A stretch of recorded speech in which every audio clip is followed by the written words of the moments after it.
হচ্ছেন আমাদের সাথে। আমরা চলে যাচ্ছি সেই ২০১১ তে এবং শুনে আসবো ঈদের স্পেশাল এপিসোড যেখানে ফারুকী ভাই তার জীবনের ঘটনা বলেছিলেন।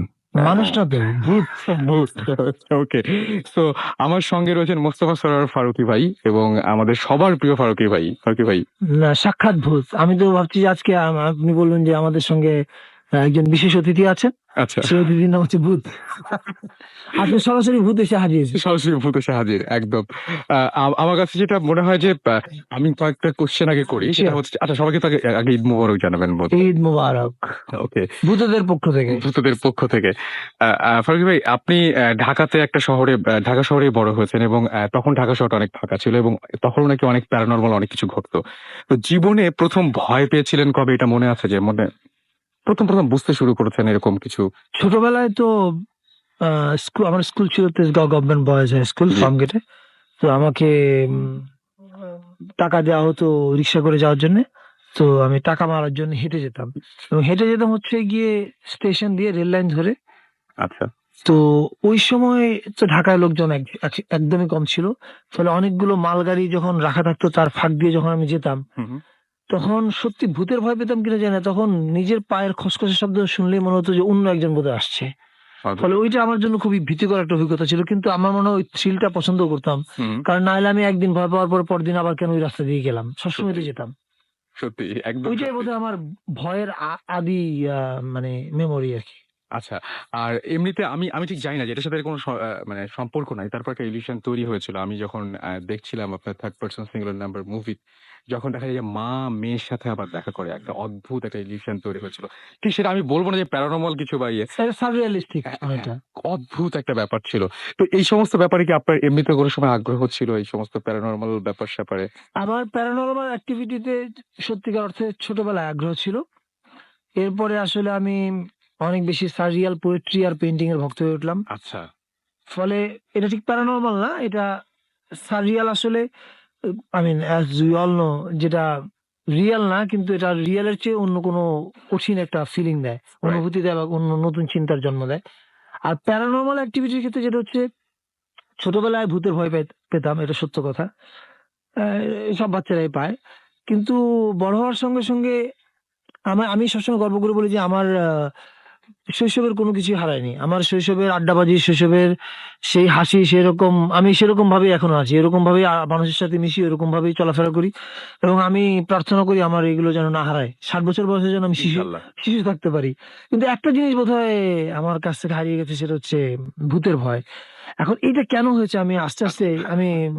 আস্তে আস্তে ভাবছিলাম, আচ্ছা রাসূল তো নিশ্চয়ই আমারে জিজ্ঞেস করবে যে ভূতের ভয় এখন কেমন পান কিনা? তখন আমি কি বলব? এখন তো আমি ভূতের ভয় পাই না। তো বানাতে মিথ্যা কথা বলব না যে আমি ভূতের ভয় পাই। তাইলে আমি কেন পাই না? এটা খুঁজতে চেষ্টা করলাম। খুঁজতে গিয়ে আমি দেখলাম যে এর প্রধান একটা কারণ বোধহয়, এখন আমি ভূতের ভয় পাই না, তবে একাকিত্বের ভয় পাই। মানে আচ্ছা। আমি একা কোন রুমে থাকতে পারি না। এমনকি আমি বাথরুমেও একা যেতে পারি না। হুম, আমার হুম। ভীষণ ভয় লাগে। তো বাথরুমে তো আর কাউকে নিয়ে যাওয়া যায় না। যে কারণে আমি করি, বিদেশে গেলে আমার হোটেলের আ মেইন ডোরটা খোলা রাখি এবং আমার বাসাতেও আমি হুম, হুম। বাথরুমের দরজা কখনো বন্ধ করতে পারি না। আচ্ছা। কোথাও যদি দরজা বন্ধ করি তাহলে আমার মনে হয় যে আমি ভীষণ ভয় পাই। তো এর কারণ একটাই বোধহয় যে একা যখন থাকি তখন বোধহয় আমি আবিষ্কার করতে পারি যে আমি নিজে একজন ভূত। তখন তো আমার নিজের ভয় পাওয়া ছাড়া কোনো উপায় নাই। এইটা আচ্ছা। একটা কারণ হইতে পারে। মানে ভূতের ভয় এখন নিজের উপর এসে আসর করেছে। আচ্ছা, এমনিতে আমরা শুনি যে এরকম যারা এমনি হরর ফিল্ম বানান তাদের একটা কথা বা যারা শুনেছি আমরা এরকম যে হরর মুভিতে নাকি যতক্ষণ পর্যন্ত ভূতটা না দেখা যায়, ততক্ষণ পর্যন্ত মনে হচ্ছে কিছু একটা ঘটছে, কিছু একটা আছে এবং ততক্ষণই ভয়টা থাকে। ততক্ষণই ভয়টা থাকে। হ্যাঁ, ভূত দেখলে কিন্তু আর ভয় নাই। সেটাই। আপনার কথা শুনে আমার তাই মনে হলো যে দেখলে আর হয়তো ভয় ভূত পাবেন দেখলে না। শেষ। ভূত সেটাই, দেখলে ভূতের ভয়টা ধ্বংস হয়ে যাবে। সেটাই। মানে প্রেমে পড়লে যেমন প্রেমে পড়ার উত্তেজনা শেষ হয়ে যায়। হ্যাঁ, সেটাই। ভূত দেখলে কিন্তু ওটা শেষ। আচ্ছা, ফারুক ভাই এমনিতে বাসায় কখনো শোনেন নাই ভূতের কোনো ঘটনা বা এরকম কিছু? ছোটবেলায় আমার ভূতের গল্প, পরীর গল্প, জিনের গল্প শুনতে আসলে সময় কেটেছে। এটা সত্য আচ্ছা। কথা। আমার একদম ছোট চাচা, উনি আ আমাদের পরিবারের একটা রহস্যজনক চরিত্র। রহস্যজনক এই কারণে যে ছোটবেলায় উনার যাত্রায় অভিনয় করার প্রতি ভীষণ ঝোঁক ছিল। হুম, হুম। তো এখন উনি গ্রামে থাকতেন, আমরা তো থাকতাম শহরে ন্যাচারালি। তো উনি আমাদের বাড়িতে, মানে নাখালপাড়ার বাড়িতে প্রায় আসতেন। তো আসতেন, আমরা এবং শুনতাম যে উনার খুব মন খারাপ, কারণ হচ্ছে উনাকে উনার শিক্ষক ভীষণ মারতো আচ্ছা। প্রার্থনা করার অপরাধে। তো ফলে ওনাকে আমরা যাত্রা করে একটা লোক, এটা একটা অদ্ভুত ক্যারেক্টার মনে হতো, এবং যাত্রা করা মানে হচ্ছে ২ মাস ৩ মাস উনি নাই। একদম। উনি পালিয়ে গেলেন এবং হারিয়ে গেলেন, উনি নাই। এইটা ছিল ওনার রহস্য। তো উনার এই রহস্যের সঙ্গে একটা অদ্ভুত রহস্য যোগ হতো। প্রায় আমরা শুনতাম যে ওনাকে পরীতে আসর করেছে এবং পরীতে আসর করে অমুক তাল গাছের উপরে নিয়ে গেছে। আচ্ছা, আবার কখনো শুনতাম যে অমুক গাছের উপরে নিয়ে গেছে। আমি নিজে কখনো দেখার সৌভাগ্য হয়নি, কারণ যখনই পরী তালগাছে নিয়ে যায়, যে সময় ওই সময় হয়তো আমি ঘুমিয়ে থাকি। আচ্ছা, একবার শুনলাম যে আমাদের সমিতি বাজার নাখালপাড়ায় এখানে একটা তালগাছ ছিল। ওখানে তালগাছের উপরে তাকে নিয়ে গেছে। আচ্ছা, কিন্তু আমার কোনো দেখার সৌভাগ্য হয়নি। পরী কিভাবে তাকে নিয়ে গেল এবং তারপর নামলো কিভাবে? ল্যান্ড করলো কিভাবে সে? আচ্ছা। কিন্তু তাল গাছে উঠে আছে এরকম কি দেখেছিলেন? আমি শুনেছি, আমি আচ্ছা, দেখিনি। কারণ আচ্ছা, এত রাতে, এত গভীর রাতে ঘটনা ঘটতো, তখন আমরা ঘুমিয়ে থাকতাম। আচ্ছা। সকালে উঠে শুনতাম যে কালকে তো সাত্তার কাকাকে পরী নিয়ে গেছে। তালগাছে নিয়ে গেছে। আচ্ছা, তো এইটা ছোটবেলা থেকে শুনতে, শুনতে আমি অভ্যস্ত ছিলাম। ইনফ্যাক্ট আমার ধারণা আমি বাংলাদেশ না, বাংলাদেশ এবং সাউথ এশিয়ায়, এমনকি ইভেন ভয়াবহ রকমের মডার্ন যে সমস্ত ওয়েস্টার্ন হুম, ওয়ার্ল্ড, সেখানেও ঘোস্ট স্টোরিজ বাচ্চারা ছোটবেলা থেকেই শোনে। একদম। উড়ে যায়, আকাশের উপরে নিয়ে গেছে, তালগাছে নিয়ে গেছে। হুম, হুম। তো আমার বাড়িতে এই ভূতের আতঙ্কটা ছিল আমার ছোট কাকা। আচ্ছা ফারুকী ভাই এমনিতে আ আমরা ভূত এফএম থেকে চাইবো যারা আমি জানি যে আপনি নতুন আরেকটা ফিল্মের কাজে হাত দিয়েছেন। হরর কোন ফিল্ম বানানোর ইচ্ছা আছে কখনো? সত্যি কথা বলে আমি জানি না। আমার আমার এই মুহূর্তে ইচ্ছা নাই। এই মুহূর্তে আমি আমার নতুন ছবি, টেলিভিশনের কাজ নিয়ে ব্যস্ত, সবাই জানে। আচ্ছা, ভূতের ছবি নিয়ে আমি সত্যি এখনো কিছু ভাবিনি। তবে কোনো এক সময় ভাবতে পারি। আমার সবকিছু হুটহাট করে হয়। মানে একবার আচ্ছা। মাথায় যদি কোনো পোকা ওঠে, তাহলে একদম এটা সর্বনাশের শেষ মাথায় নিয়ে নেওয়ার আগে আমাকে ছাড়বে না। আর ভূতের না হলেও প্যারানরমাল এক্টিভিটির কিছু বিষয় আমার তো অ্যাজ ইউ নো, আপনি যেটা মেনশন করেছেন যে সাররিয়ালিস্টিক ব্যাপার-স্যাপার হ্যাঁ, নিয়ে আগ্রহ আছে। আমার ছবিতে এরকম বহু ইফেক্ট আছে। আছে। হ্যাঁ। স্পার্টাকাস 71 এ ছিল, হুম, প্রত্যাবর্তনে হুম, ছিল, হুম। থার্ড পারসন সিঙ্গুলার এ ছিল। এটা আমার বিভিন্ন ছবিতেই সামনে প্রায় ছবিতেই থাকে। মানে রিয়ালিটির এই রিয়াল স্পেস আর টাইম ভেঙে অন্য স্পেস বা টাইম ক্রিয়েট করে, যেটা রিয়াল টাইমে সম্ভব না। অতীত আর বর্তমান একসাথে থাকার কথা না। মানে আমি একদম মানে সত্যি কথাই বলছি একদম যে সত্যি এবং যে কাজগুলো খুব স্মুথলি খুবই স্পন্টেনিয়াসলি করেন আপনি এবং খুব মানে খুব টাচি হয় মানে টাচ করে একদম। এটা হয়তো আমি জানি না। টাচ যদি করে তাহলে আমি সৌভাগ্যবান। সত্যি আসলেই তাই। হয়তো আমি যেটা অনুভব করি, আমি ঠিক সেটাই করার চেষ্টা করি। বাড়তি কোনো মেকি কিছু করার চেষ্টা করি সেটাই। না। একটা বিষয় নিয়ে আমি গত কিছুদিন ভীষণ ভাবছি। সেটা হচ্ছে ওয়েল আমি জানি না কোন এক সময় আমার ছবিতে এই বিষয়ের উপরে হয়তো একটা ছবি হতে পারে। সেটা হচ্ছে আমাদের সবারই প্রিয় um uh film maker Tareque Masud. হুম, হুম। উনি মারা যাওয়ার পরে ন্যাচারালি আমি ব্যক্তিগতভাবে আর সবার মধ্যে খুবই শোকাহত ছিলাম। আর উনি আমার মাথার উপর আসলে বিশাল বড় একটা ছাতার মতো ছিলেন। জি। বাংলাদেশের সব ইয়াং ফিল্ম মেকারদের জন্য উনি ছিলেন সবচেয়ে বড় ছাতা। আমরা সবাই জানি যে বাংলাদেশের সো কল্ড বুদ্ধিজীবী প্রতিষ্ঠানগুলো, এই বুদ্ধিজীবী প্রতিষ্ঠানগুলোর ডার্লিং হচ্ছে তারেক মাসুদ। ওই বুদ্ধিজীবী প্রতিষ্ঠানদের কোলে বসে উনি কিন্তু তরুণদের জয়গান গেয়ে গেছেন, এবং তরুণদের মন পাওয়ার জন্য গেয়েছেন বা তরুণদের খুশি করার জন্য গেয়েছেন তা না। উনি তাদের কাজ এনালিসিস করেছেন, সেটা নিয়ে লিখেছেন পত্রিকায় স্বপ্রণোদিত হয়ে। হুম, হুম। যদিও জানতেন এইসব লিখা এবং এইসব টেলিভিশনে তার দেয়া ইন্টারভিউ গুলো বুদ্ধিজীবীদের অসন্তুষ্ট করতে পারে। কিন্তু উনি যেটা বিশ্বাস করেছেন সেটা লিখেছেন। এবং কারণ উনি নানাভাবে আমাদেরকে আমাদের মেন্টর ছিল বলা যায় আরকি। আচ্ছা। তো উনি মারা যাওয়ার পরে আমি ১ম দিন তো আসলে বুঝতেই কেটে গেল যে আসলে তারেক ভাই নাই। তো এরপরে আমি এই নানান উনার শোক সভায় হুম, হুম। যাই, পেছনে বসে থাকি। কোন বক্তৃতা নাই। পেছনে বসি দেখি। উনার বাড়ির আশেপাশ দিয়ে হাঁটি, যখন ওখানে গেল ওরা। ভিতরে ঢুকিনি। তো তখন আমার মাথায় ভাবনা আসছিল যে মারা গেলে আসলে কোথায় যায়? আচ্ছা। এবং এটা আমার আগেও বিশ্বাস ছিল, এখনো আমার স্থির বিশ্বাস যে মানুষ মারা গেলে আসলে আমাদের সাথেই থাকে।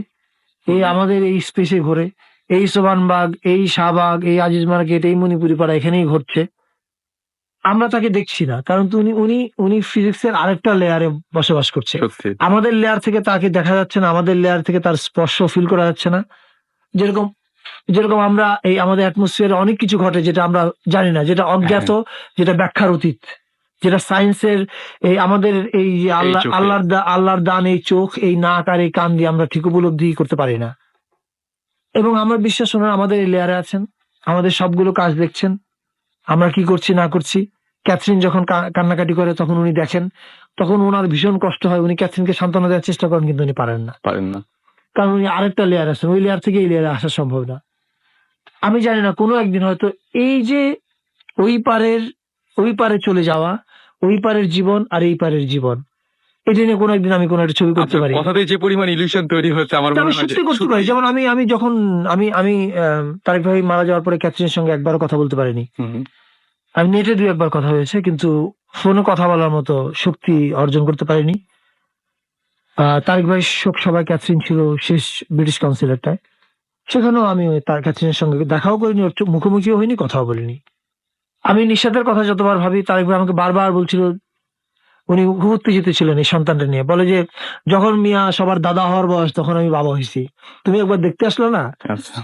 নানা ব্যস্ততার জন্য যেতে পারিনি। কিন্তু এখন আমার খুব যেতে ইচ্ছা করে, কিন্তু আমি যাচ্ছি না। আমার মনে হয় যে আমি জানি না, আমি নিতে পারব না। তো নিশাতের কথা যখন ভাবি তখন আমার মনে হয় যে আমি আমি আমি সত্যি আমি এরকম একটা মানে আমার স্বপ্ন দেখার খুব বাতিক আছে। হুম, এবং আমার বহু দৃশ্য, বহু সিনেমার বহু দৃশ্য বা বিজ্ঞাপনের অনেক আইডিয়া আমি স্বপ্নে দেখি।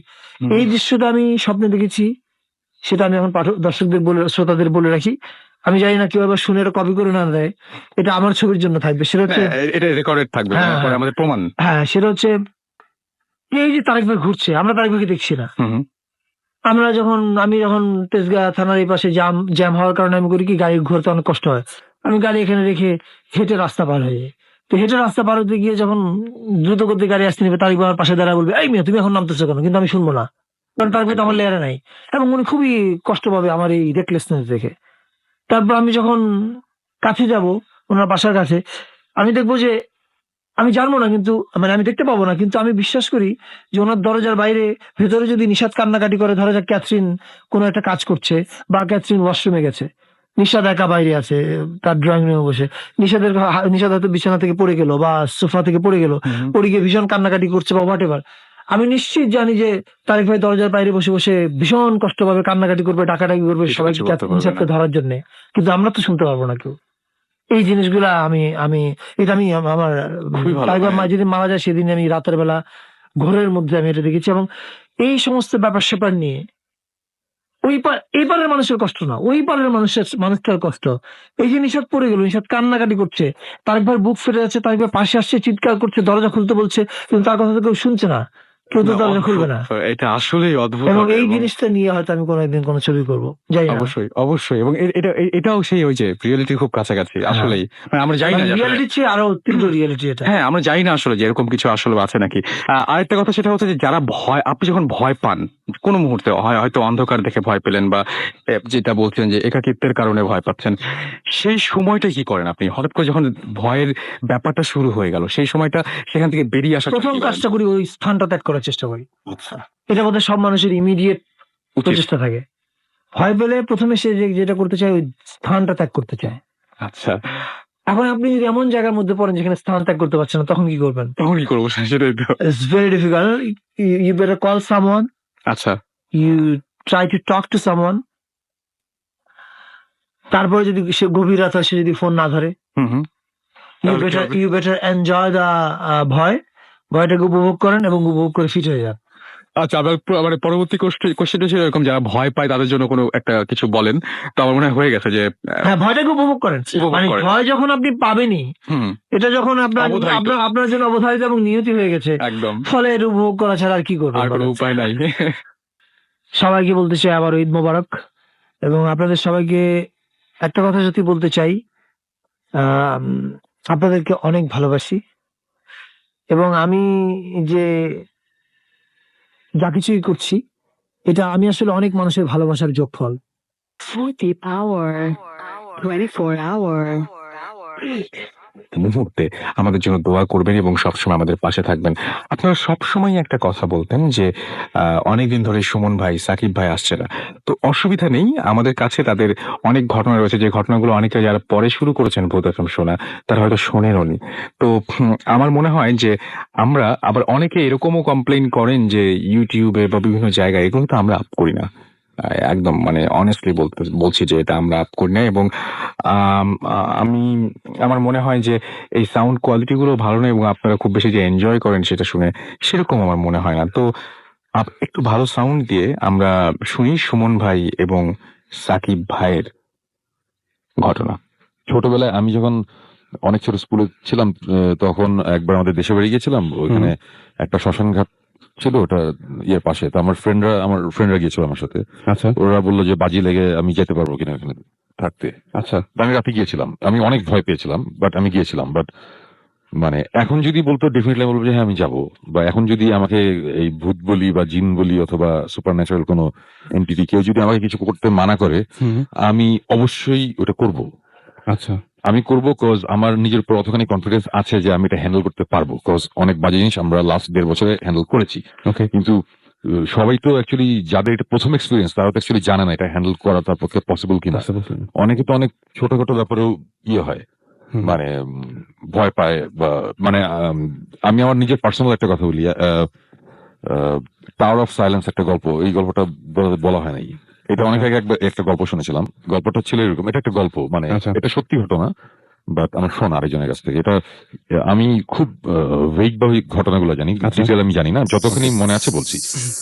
ইউরোপের কোন একটা কান্ট্রিতে কোন একটা জার্নালিস্ট, সে একটা গ্রামের একটা রিচুয়াল আছে, আচ্ছা। রিচুয়ালটা নিয়ে একটা মানুষ মারা গেলে তারা ডেড বডি কিভাবে ইয়ে করে সৎকার করে আর কি। হ্যাঁ, so এটা নিয়ে একটা স্টোরি লিখতে যাবে আর কি। হুম তো ঘটনাটা হচ্ছে যে একটা গ্রামে একটা টাওয়ার আছে, লম্বা একটা উঁচু টাওয়ার টাইপের, মানে ইট দিয়ে বানানো একটা লম্বা একটা কিছু। So ওটার ভিতর, ওটার নাম হচ্ছে টাওয়ার অফ সাইলেন্স। আচ্ছা তো এই টাওয়ার অফ সাইলেন্স এর ভেতর কেউ যদি মারা যায়, হুম তখন ওর ডেড বডিটা ভিতরে একটা বেদি টাইপের আছে, ওখানে ডেড বডিটা রেখে তারপরে চলে আসে। আচ্ছা ডেড বডিটা ওইখানেই থাকে, ওরা অ্যাকচুয়ালি কবর দেয় না, তাহলে এইভাবেই রাখে। আচ্ছা তো টাওয়ার অফ সাইলেন্স এর ভিতরে ডেফিনেটলি মানে মরা মানুষ ওখানেই পচে পড়ে, হাড্ডি হয়ে, মানে মানে এক সময় আমি এটা জানতাম যে পেরুতেও এরকম কিছু হয় যে পিরামিডের উপরে রেখে দিত, রেখে দিত, পরে কঙ্কাল হয়ে যায়, কঙ্কাল হয়ে ওরকম। এরকম। হ্যাঁ So ওরকম একটা ব্যাপার ছিল। সো সে এই টাওয়ার অফ সাইলেন্স নিয়ে একটু লেখালেখি করবে, একটা জার্নালিস্ট, সে একটা লেখা লিখবে, এই কারণে সে ওখানে গিয়েছে। হুম যাওয়ার পর সে ওখানে থাকলো, 1 দিন 2 দিন থাকলো। আচ্ছা তো মানুষজনের কাছ থেকে যাবতীয় কোশ্চেন করছে যে কিভাবে কি করো তোমরা না করো, এগুলো জিজ্ঞেস করে।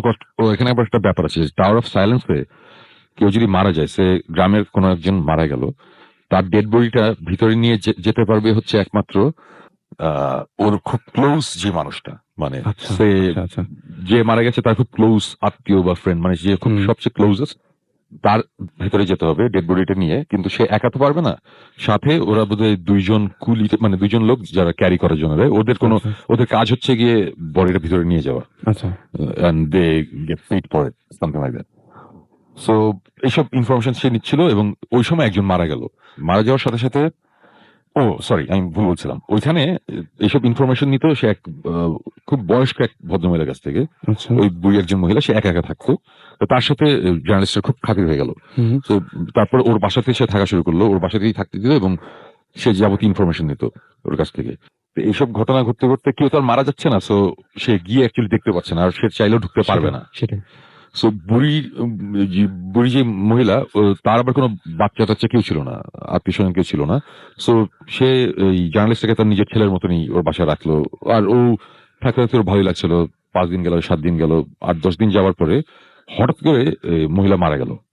মারা যাওয়ার সাথে সাথে এখন তাকে তো টাওয়ার অফ সাইলেন্সে নিতে হবে, কিন্তু কারো একজনের যেতে হবে, রিচুয়ালের মধ্যে আছে। এখন কে নিয়ে যাবে, কেউ নেওয়ার নেই, ওর কোনো আত্মীয় স্বজন ফ্রেন্ড কেউ নেই, একা থাকতো। তখন সবাই বললো যে তুমি তো লাস্ট 10 দিন তার সাথে ছিলা, তো তুমি নিয়ে যাও। সো ও বললো যে আচ্ছা ঠিক আছে, আমি নিয়ে যাবো, অসুবিধা নেই। আর ওর একটু মন খারাপ, মহিলার সাথে তারও খুব ভালো একটা সম্পর্ক হয়েছিল, তো মন খারাপ যে মানে স্বাভাবিক ভাবে। তো তখন ওই যে 2 জন লোক ডেড বডি ক্যারি করে সে সাথে গেল, গিয়ে দেখলো যে ভিতরে এরকম একটা বেদির মতন আছে, একটা টাওয়ার, এবং উপরে ইয়ে খোলা, মানে কোনো ছাদ নাই আর কি, লম্বা একটা গোল শেপের লম্বা একটা টাওয়ারের মতন, উপরে কোনো ছাদ নেই, সে মাঝখানে বেদিটা রাখা।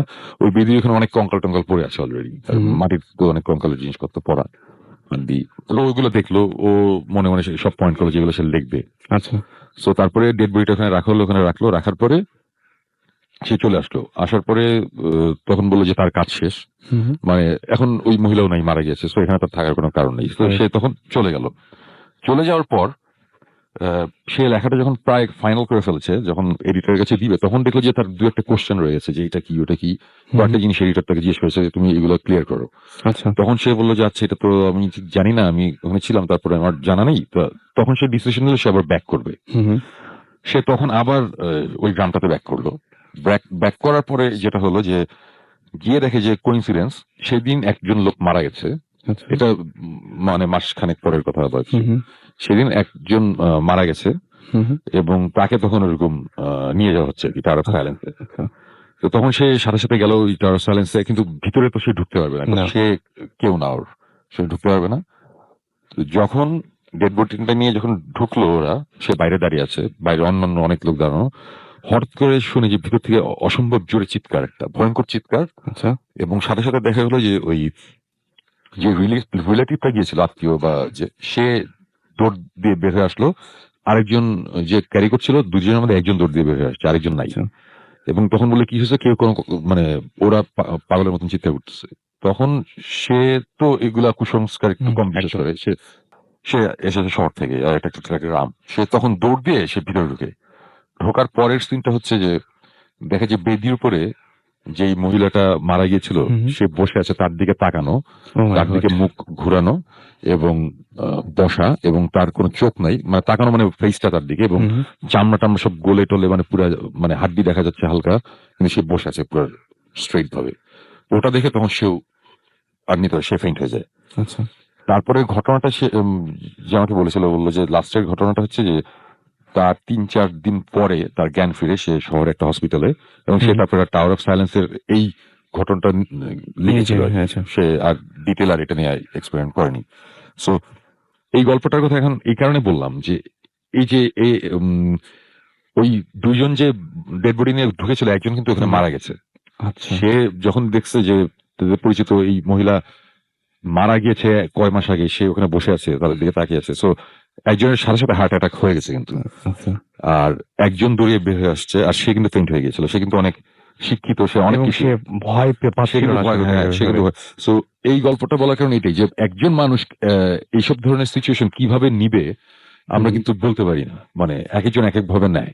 Right. আমি একটা ছোট্ট ঘটনা বলি যে আমাদের দেশের বাড়ির ওদিকে 71-এর পরে, এটা আমি এর আগের এপিসোডে বলেছিলাম নাকি আমার মনে নাই। আচ্ছা।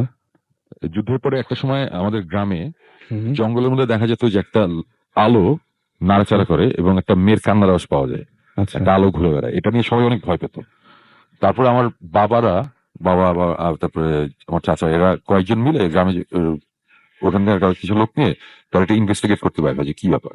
হুম। তারপর বের হয় যে ওখানে একটা মহিলা ছিল যার 71-এ তার ছেলেটা মারা গিয়েছিল। আচ্ছা। মারা যাওয়ার পরে মহিলা একটু পাগল টাইপের হয়ে গিয়েছিল। আচ্ছা। সে রাতে হারিকেন নিয়ে তার বাচ্চাকে খুঁজতো আর কাঁদতো। আচ্ছা। তো মানুষজন কিন্তু এটা দেখে অনেক অনেক ভয় পেয়েছে, অনেকে ফেইন্ট Right. হয়ে গেছে, অনেক কিছু হয়েছে।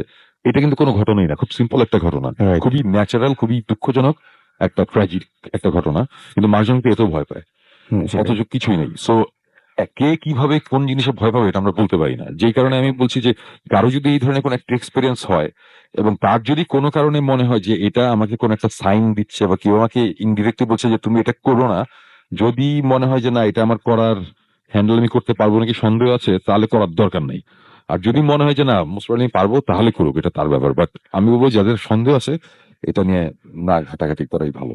বা আমারও সেটা মনে হয়, কারণ উনি আমার মনে হয় নিজেই- দুই একবার নিজেকে যদি প্রুফ করতে পারে যে না আমি এটা হ্যান্ডেল করতে পারবো, তাহলে করুক, কোনো অসুবিধা। আমরা কিভাবে, আমরা ভূত স্টিমটা তো এভাবে শুরু হয়েছিল যে আমরা Right. উল্টা মনে আপনার কি মনে হয় করতে পারবেন? আপনি কি মনে হচ্ছে?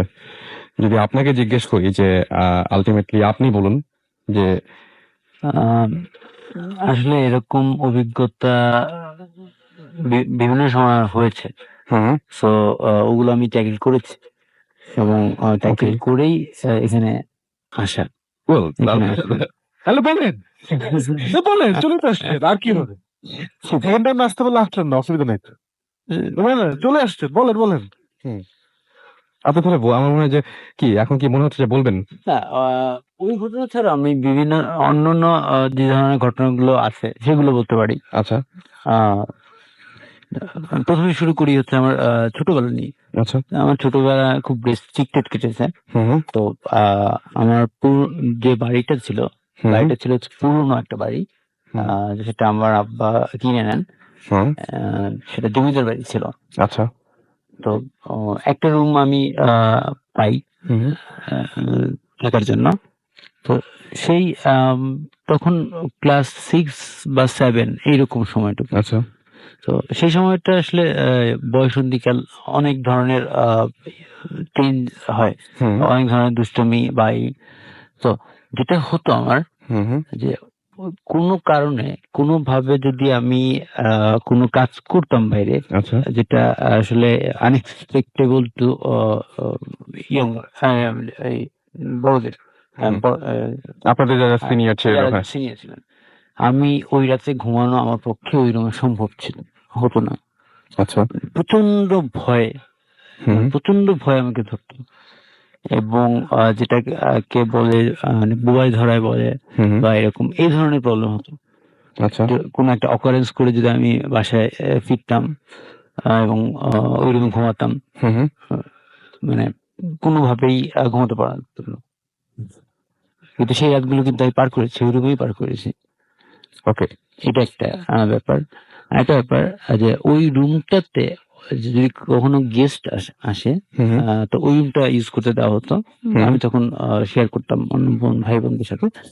তো ওই রুমে যেসব গেস্ট এসেছেন, হুম, হুম। তারা দ্বিতীয়বার আর ওই রুমে থাকতে চাননি কখনো, কিংবা আচ্ছা। ফিরে আসেননি। আচ্ছা। কেউ কেউ তাদের এক্সপিরিয়েন্স বর্ণনা করে গেছেন, হুম, হুম। এবং কেউ কেউ পুরোপুরি চেপে গেছেন। হুম, হুম। এবং একসময় দেখা গেছে যে তাদের সাথে আমাদের অনেক দূরত্ব তৈরি হয়ে গেছে। আচ্ছা, মানে কেউ আর পরে ওইটা বলেনি যে কি হয়েছে। রাইট। ওই ঘরে আসলে কি হতো আপনি কি জানেন? বা এরকম? একটা ঘটনা বলি। হুম, হুম। উম, ওই রুমটা আসলে ড্রয়িং কাম আমার বেডরুম ছিল। আচ্ছা। তো সোফা আছে হুম, এবং আমার বিছানাতে আছে, বালিশ আছে। হুম, হুম। তো একদিন আমার আম্মা আমাকে খুব বকা শুরু করলেন। আচ্ছা। কি ব্যাপার? ব্যাপারটা হচ্ছে যে সমস্ত আহ, বালিশ কুশন সবগুলো মেঝেতে ফেলা। আচ্ছা। একটা কুশন উড়ে যেতে পারে না, হুম, হুম। কোনোভাবে এটা পসিবল না যে উড়ে যাওয়া। হুম, হুম। কিন্তু সেটা মেঝেতে ফেলা, এলোমেলো করা। আচ্ছা। এটা তো আপনি করেননি? আমি করিনি, বা অন্য কেউ করেনি? অন্য কি করে। তখন আমি এবং আমার মা ছাড়া বাসায় কেউ নেই, আর কেউ ছিল না? আর কেউ ছিল না। তো আম্মা সরাসরি আমাকে ধরলেন হুম, যে এটা তোর কাজ। হুম। হুম। আমি যতই ডিনাই করি ততই মা এটা মানতে রাজি না, কারণ উনিও করেননি। হুম, হুম। স্বাভাবিকভাবে এটা তো উম, মানবেন না উনি। এটা ওকে। একটা ব্যাপার। মানে এরকম কি হয়েছে আপনার যে আপনি সাধারণত কোনো সময় এরকম হয়েছে যে একটা কাজ করেছেন কিন্তু পরে আবার ভুলে গেছেন? না, এই ধরনের ঘটনা খুব আমার মনে পড়ে না যে আচ্ছা। ভুলে গেছি। আচ্ছা। সত্যি যদি ভুলে যেয়ে থাকি। আচ্ছা, আচ্ছা, আচ্ছা। সেটাই। তারপর আরেকদিন একটা ঘটনা ঘটেছে। আমি তখন বাসায় ছিলাম না। হুম, হুম। তো আম্মা আমার ওই রুমটাকে ঠিকঠাক করে জাস্ট গুছিয়ে হুম, হুম। উনি রান্নাঘরে চলে গেলেন। তো পরবর্তী রান্নাঘর থেকে বের হয়ে যখন উনি অন্যদিকে যাচ্ছিলেন, হুম, হুম। তখন উনি দেখতে পাচ্ছেন মানে কোন একটা মনে হলো যে আমি ফিরে এসেছি, বাসায় ফিরে এসেছি। হুম, হুম। তুমি কৌতূহলী হয়ে উনি রুমে যান, আচ্ছা। দেখি কেন ফিরে আসলো। তো কলেজ যাওয়ার কথা বা স্কুলে যাওয়ার কথা। তো যে দেখেন যে দেয়ালে যতগুলো পোস্টার আছে, হুম, হুম। মানে ক্যালেন্ডার আছে, এটা অনেক আগের কথা, তখন ক্যালেন্ডার ওকে। ছবি ছিল, ছবি থাকতো, মানে জন্তু জানোয়ারের ছবি হুম, হুম। আঁকা যেসব ক্যালেন্ডার বা ছিল, সেগুলো উল্টানো। আচ্ছা। এবং কুশন বা বালিশে, বালিশ না কুশনে হুম, হুম। স্পেশালি আঁকা ছিল, কার্টুন বা বিভিন্ন ইয়েটাই সাথে শুয়ে কাজ করা, আচ্ছা। শিশুদের কাজ করা। তো সেগুলো পুরোটা উল্টানো। মানে সব ছবিগুলো উল্টে গেছে সব ঘরের। মানে উল্টানো মানে হচ্ছে একদিকে সাদা, একদিকে ডিজাইন আচ্ছা, মানে করা, বিছানার কাভারটা উল্টানো, তারপরে ছবিগুলো উল্টানো ছবিগুলো এরকম টাইপের কিছু এরকম একটা। এরকম। ওকে। এটা তো বেশ অন্যরকম একটা ঘটনা মনে হচ্ছে। Well, উল্টানোর ব্যাপারটা আমার কাছে খুব ইন্টারেস্টিং লাগছে। হুম, হুম। গার্লস এই উল্টো ছবি, উল্টো জিনিসপত্রের সাথে আমরা এখন পর্যন্ত রিসার্চ করে যা বের করতে পেরেছি, হুম, হুম। মানে সাক্ষাৎ শয়তান যেটা বলে, মানে ডেভিল ওয়ার্শিপ করা বা ডেভিল এই Right. টাইপের কিছু যদি আমরা কিছু দেখি, সেখানে উল্টো ব্যাপারটা থাকে আর কি। আচ্ছা। সো এই যেই বাসাটায় ঘটনাটা ঘটেছিল, ওই বাসাটা কি এখনো আছে নাকি? আনফরচুনেটলি আসলে ওটা ভেঙে ফেলা হয়েছে। আচ্ছা, আচ্ছা। আচ্ছা। এবং মজার জিনিস হচ্ছে যে আমি এখন যে অংশটুকু আছি, হ্যাঁ, হ্যাঁ। ঠিক ওই জায়গাটাতেই আবার ফিরে এসেছি। আচ্ছা। মানে আমি অনেকদিন মানে দেশের বাইরে, ঢাকার বাইরে বিভিন্ন জায়গায় পোস্টিং ছিলাম, আচ্ছা কাজে গেছিলাম। পরে এখন নতুন করে বিল্ডিং করা হয়েছে, অ্যাপার্টমেন্ট করা হয়েছে। তো যে অংশটুকু, যে বেডরুমটা অ্যালোকেট করা হয়েছে আমাকে, আচ্ছা ওটাই ওই পজিশনে আমি আচ্ছা ছিলাম। আচ্ছা ওইখানেই এখন অ্যাপার্টমেন্ট উঠেছে এবং আপনার যে রুমটা হচ্ছে ওই আগের ওই বাসাটা আগের যেখানে ছিল জায়গায়। ওই জায়গায়। আগের আচ্ছা আপনি জায়গায়। কোন ফ্লোরে আছেন এখন, আর আগে ওই বাসাটা কোন ফ্লোর ছিল? আমি আছি এখন 3rd ফ্লোরে, 4 তলাতে। আগে বাসাটা কি একতলা ছিল না দোতলা ছিল? 3 তলা ছিল। 3 তলা ছিল। আপনার নিচের তলায় কে থাকে? এখন হ্যাঁ মানে কে আসলে থাকে, মানে আমার নাম জানা দরকার নেই, বলতে চাচ্ছি যে এই মুহূর্তে হচ্ছে ডুপ্লেক্স। আচ্ছা এর মধ্যে নিচে হচ্ছে আম্মা আচ্ছা আচ্ছা এবং আমার ছোটগুলো। এখন ওখানে কোনো সমস্যা হয় না নাকি? এখন এই ধরনের কোনো মানে সরাসরি কোনো সমস্যা হয় না। ওকে কিন্তু যে তবে মাঝে সমস্যাগুলো মধ্যে হলো সেই সমস্যাগুলো কিন্তু বাঁচাতেই হয়েছে, যে লিখতে গিয়ে কাগজ কলম খুঁজে না পাওয়া, তারপরে লেখার মাঝখানে SMS পাওয়া, এগুলো কিন্তু আবার ওইখানেই হচ্ছে। ওয়েল এই টাইপের জিনিসপত্র তো অ্যাকচুয়ালি কি বলবো, আমি যেটা বলবো যে এই টাইপের সিনারিও আমাদের মানে এরকম হয়েছে যে আমরা স্পেসিফিক একটা বাসাতে যাচ্ছি ইনভেস্টিগেশনের কারণে, আমরা যাব কিন্তু আমরা অনেক সিগন্যাল পেয়েছি যে না এখানে যাওয়া ঠিক না। এই ধরনের ঘটনা কিন্তু আমাদের মধ্যেই হয়েছে।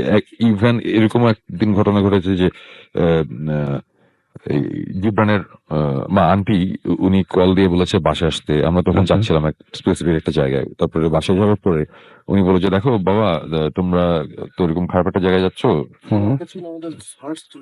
ফার্স্ট ইনভেস্টিগেশন, রাইট, আমাদের আচ্ছা। বোথ ইস্টের ফার্স্ট ইনভেস্টিগেশন, অফিসিয়াল ইনভেস্টিগেশন। আমরা যাচ্ছিলাম, তখন আঙ্কেল কল দিয়ে বললো যে আসতে তো গেলাম, আন্টির সাথে কথা হলো। আন্টি বললো যে উনি একটা স্বপ্ন দেখেছে, স্বপ্নটা কি উনি এখনো আমাদের বলেনি। আচ্ছা। বাট উনি এই কথা বলে যে স্বপ্নটা কি বাবা এটা আমি তোমাদের বলতে পারবো না, বাট আমি এতটুকু জানি তোমরা একটা খারাপ জায়গায় যাচ্ছ, সো তোমাদের প্রিকশন নেওয়া উচিত, তোমরা এখন ওখানে যাও না, তোমরা উনি একটা স্পেসিফিক একটা জায়গার কথা বলেছিল যে ওখানে একজন লোক আছে, তার সাথে গিয়ে দেখা করো। উনি স্বপ্নে কোনো একটা সিগন্যাল বা কিছু একটা পেয়েছে। এবং জিনিসটা আমরা সিরিয়াসলি নেই না নেই ওই কারণে না, জিনিসটা খুব ইন্টারেস্টিং লেগেছিল দেখে আমরা পরবর্তীতে আর ওই বাসায় না গিয়ে আমরা অন্য জায়গায় গিয়েছিলাম। আচ্ছা। এবং এই স্পেসিফিক যে বাসাটার কথা বলছি, এই বাসায় সেকেন্ড টাইম আমরা যখন যাওয়ার অ্যাটেম্প্ট নিলাম, তখন হাইওয়েতে রাত 12টার সময় আমাদের গাড়ি নষ্ট হয়ে যায়। সারা রাত আমরা একটা জঙ্গলের ভিতরে বসেছিলাম। অনেক অনেক ঘটনা আছে, এগুলো আচ্ছা। আমাদের সামনে এপিসোডে দেখা যাবে।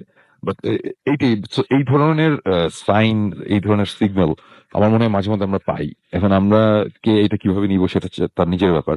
বাট আমাদের লেটলি আমাদের যেসব এক্সপিরিয়েন্স হয়েছে আমরা খুবই সিরিয়াস ভাবে নিই, জিনিসটা নিই। স্বাভাবিক। খুবই সিরিয়াস ভাবে নিই, যে কারণে আমরা তো এই টাইপের ঘটনা ঘটলে তখন আমরা বলি যে একটু আগে থেকে একটু প্রিকশন নিয়ে রাখা ভালো। ওকে। মানে প্রিকশন নেওয়ার দরকার আছে। হ্যাঁ, আমরা সিরিয়াসলি নেই, but we also do it, but because আমরা হচ্ছে ভূতিস্ট। হ্যাঁ আমরা এখন আমার প্রফেশনালস। হ্যাঁ না প্রফেশনাল বলি আর যাই বলি, মানে আমার কথা একটাই, সেটা হচ্ছে যে আমরা জিনিসটা করছি এটা আমরা দেখেই আমরা করছি। আমরা যদি বলি যে এখন সবাই করো তাহলে হবে না। না, অ্যাবসলিউটলি নট, বিকজ হ্যাঁ। আপনি মানে উই আর অল সিঙ্গল হ্যাঁ। Unfortunately. And you know we আমাদের প্রথম থেকেই লাইফস্টাইল একটু ডিফারেন্ট ছিল। হ্যাঁ, মানে আমরা এখন- আসলে এরকম রেসপন্সিবল বা সকালে মানে অফিস যাই ওরকম না আমরা কেউ। মানে আমার কথা হচ্ছে না, হ্যাঁ, মানে সেটাই। কালকে ধরুন 3 জন গায়েব হয়ে গেলাম, তো তেমন কিছু হবেও না আর কি। তেমন কিছু হবে না, একটা অ্যালবাম পাবে না মানুষ। এটাই। সেটাই আর কি। So, না ওই যে জোকসটা সাইড, মানে আমি যেটা বলতে চাইছিলাম যে সবার তো অ্যাকচুয়ালি এগুলো করা পসিবল না, সবার রাতের পর রাত দিনের টাইম পর নাই দিন তো, টাইম সবার টাইমও নেই। হ্যাঁ, Right. এটা পসিবল না। সো এখন এই টাইপের জিনিসপত্র হলে আমার মনে হয় যে যদি নিজের উপর কনফিডেন্স থাকে তাহলে আগানো উচিত, আর না হলে আমার মনে হয় জিনিসটা খুব ভালো হয় যদি আমাদের কাছে ট্রান্সফার। এক্স্যাক্টলি মানে আমরা রেডি, আমরা যে কোনো জায়গায় যেতে রাজি আছি, আমাদের কোনো Okay. সমস্যা নাই। ওকে। আমরা এরকম একটা কুয়ার নিচেও আমরা নেমেছি যেখানে মানুষজন নামবে নাকি আর উঠে না, মারা যায় ভিতরে। আচ্ছা। আমাদের অক্সিজেন সিলিন্ডার মাস্টার্স নিয়ে আমাদের নামতে হয়েছে, কিন্তু আমরা নেমেছি দেখার জন্য যে আমি না actually কি। শুনুন ভাই না। হ্যাঁ, আমি নামছিলাম। But, ওই ব্যাপারটা হচ্ছে ওইটাই যে আমরা করছি ফাইন, মানে আমরা নিজেদের ঢোল নিজে পিটানোর জন্য এগুলো বলছি না, বলছি যে অ্যাকচুয়ালি একটু হলেও এক্সপিরিয়েন্স থাকা উচিত এইসব জিনিস হ্যান্ডেল করতে। তো ওনাকে আমি এই কারণে জিজ্ঞেস করলাম যে উল্টা ছবি কিন্তু এই টেবিলের সাইন এগুলো। সো এখন কিছু হয় নাকি? এখন যদি এই ছোটখাটো ওই যে এই ইয়ে খুঁজে না পাওয়া, এগুলো ছোটখাটো ব্যাপার, এগুলো ইনশাল্লাহ এগুলো নিয়ে কোনো সমস্যা নাই, বা হলেও এগুলো জাস্ট প্রথম দিককার একটা সাইন, এটা নিয়ে আর ফার্দার প্রসিড না করলেই চলবে। আমার Okay. মনে হয় না প্রবলেম। সো আমরা মনে হয় একটা ব্রেকে যাই না? আমরা একটা ব্রেকে যাই এবং ব্রেক থেকে ফিরে আসার পরে আমাদের তো এসএমএস, আমি তার আগে এসএমএস করার নিয়মটা বলে দেই এবং ওই যে যে এই ধরনের কোনো কিছু যে আপনার সমস্যা মনে করছেন শেয়ার করতে, সেটা আপনি ইচ্ছা করে ট্রান্সফার করে দিতে পারেন আমাদের কাছে। আপনি ইচ্ছা করলে আমাদেরকে ইমেইল করতে পারেন। ইমেইল অ্যাড্রেসটি হচ্ছে bhutfm@radio40.fm। এখানে আপনি ইচ্ছা করলে ইমেইল করে দিতে পারেন। একটা ছোট্ট ব্রেকে যাব এবং ব্রেক থেকে ফিরে আসবো আবার সবাইকে নিয়েই। আর প্রথম যে গানটা সেটা হচ্ছে ব্যাবাক বিভাগী বাই অর্ণব। চলুন শুনে আসি গানটি।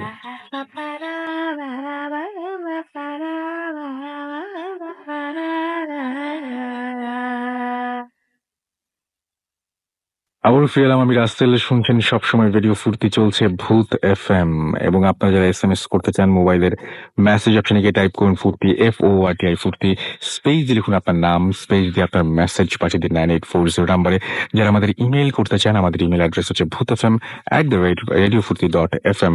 আর যারা আমাদের ফেসবুক পেজে কানেক্টেড থাকতে চান তারা চলে যান www.facebook.com/radio.ফুর্তি এবং www.facebook.com/bhutfm.russell। কারা কারা এখন রাস্তায় আছেন একটু আমাকে এসএমএস করে অবশ্যই জানিয়ে দিবেন। এবং রাস্তায় যেতে যেতে ঘটনাগুলো কেমন লাগছে এবং এই ঘটনাগুলো ফিরিয়ে নিয়ে আসায় আপনাদের কি অনুভূতি, কেমন লাগছে, এবং আমরা এরকম ধরনের প্রোগ্রাম আরো করতে পারি কিনা মাঝে মাঝে, সেটা অবশ্যই আমাদের জানাবেন। আমরা চলে যাব আরো একটি ঘটনায়।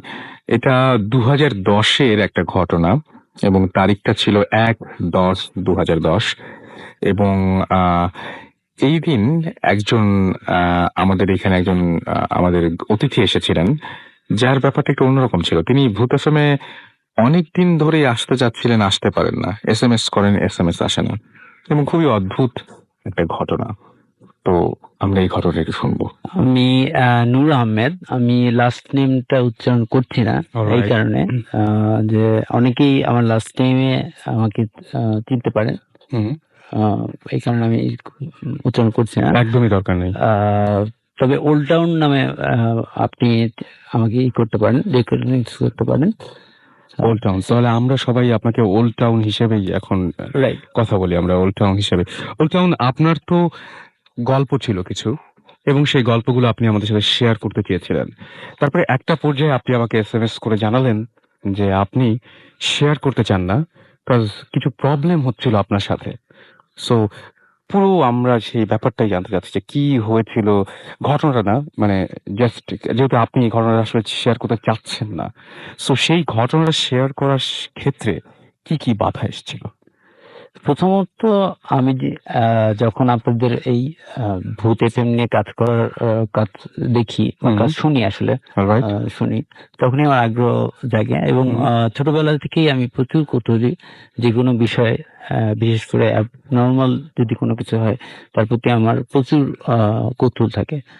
তো আমার ইচ্ছা ছিল যে আপনাদের সাথে যোগাযোগ করে আমার জীবনে ঘটে যাওয়া কিছু ঘটনা শেয়ার করা। সেগুলো আপনি আমাদের সাথে বলবেন, রাইট? তো আমি প্রচুর এসএমএস পাঠিয়েছি অনেকভাবে, অনেক নাম্বার থেকে, অনেক অ্যাকাউন্ট থেকে, কিন্তু কোনোভাবেই সেটা রিচ করেনি, মানে আমাদের কাছে রিচ করে নাই। আচ্ছা। রেডিও ফুর্তিতে যখন কেউ এসএমএস করে সাধারণত তার কাছে একটা রিপ্লাই, নোটিফিকেশন দেয়, রাইট? সেই নোটিফিকেশন গুলো আমি পাইনি। অলরাইট। কিছু কিছু ক্ষেত্রে ঘটেছে যে আমি সকালবেলাতে পেয়েছি যে আমার এসএমএসটি যায়নি। আচ্ছা, এটা হতে পারে, এটা হতে পারে, টেকনিক্যাল কারণে হতে পারে, এটা খুবই স্বাভাবিক। তো আমি ডিসিশন নিলাম যে আমি কিছু লিখবো, আচ্ছা, লিখে তারপরে সেটা আপনাদের মানে কাগজ কলমে লিখবো। গুড। তো সেটা রাত ছিল এবং কয়টার দিকে? রাত অলমোস্ট 2টা বা 2:30 এরকম সময়টা। ওকে। মজার ব্যাপার হচ্ছে যে একটা অ্যাপার্টমেন্টে আমি থাকছি, সেখানে পুরো ঘর খুঁজে আমি কোনো কাগজ কলম পাচ্ছি না। ডিসেন্ট একটা পেপার যেখানে লেখা যায়, কাগজও না কলম না, সাধারণত যেটা হয় যে কলম পাওয়া যায়, কলম পাওয়া যায় না এরকম কিছু, কিন্তু ডিসেন্ট কাগজ এবং কলম কিছুই পাইনি। আচ্ছা। শেষে আমাকে ব্যবহৃত কিছু কাগজের উল্টো পাশে আমাকে লিখতে হয়েছে।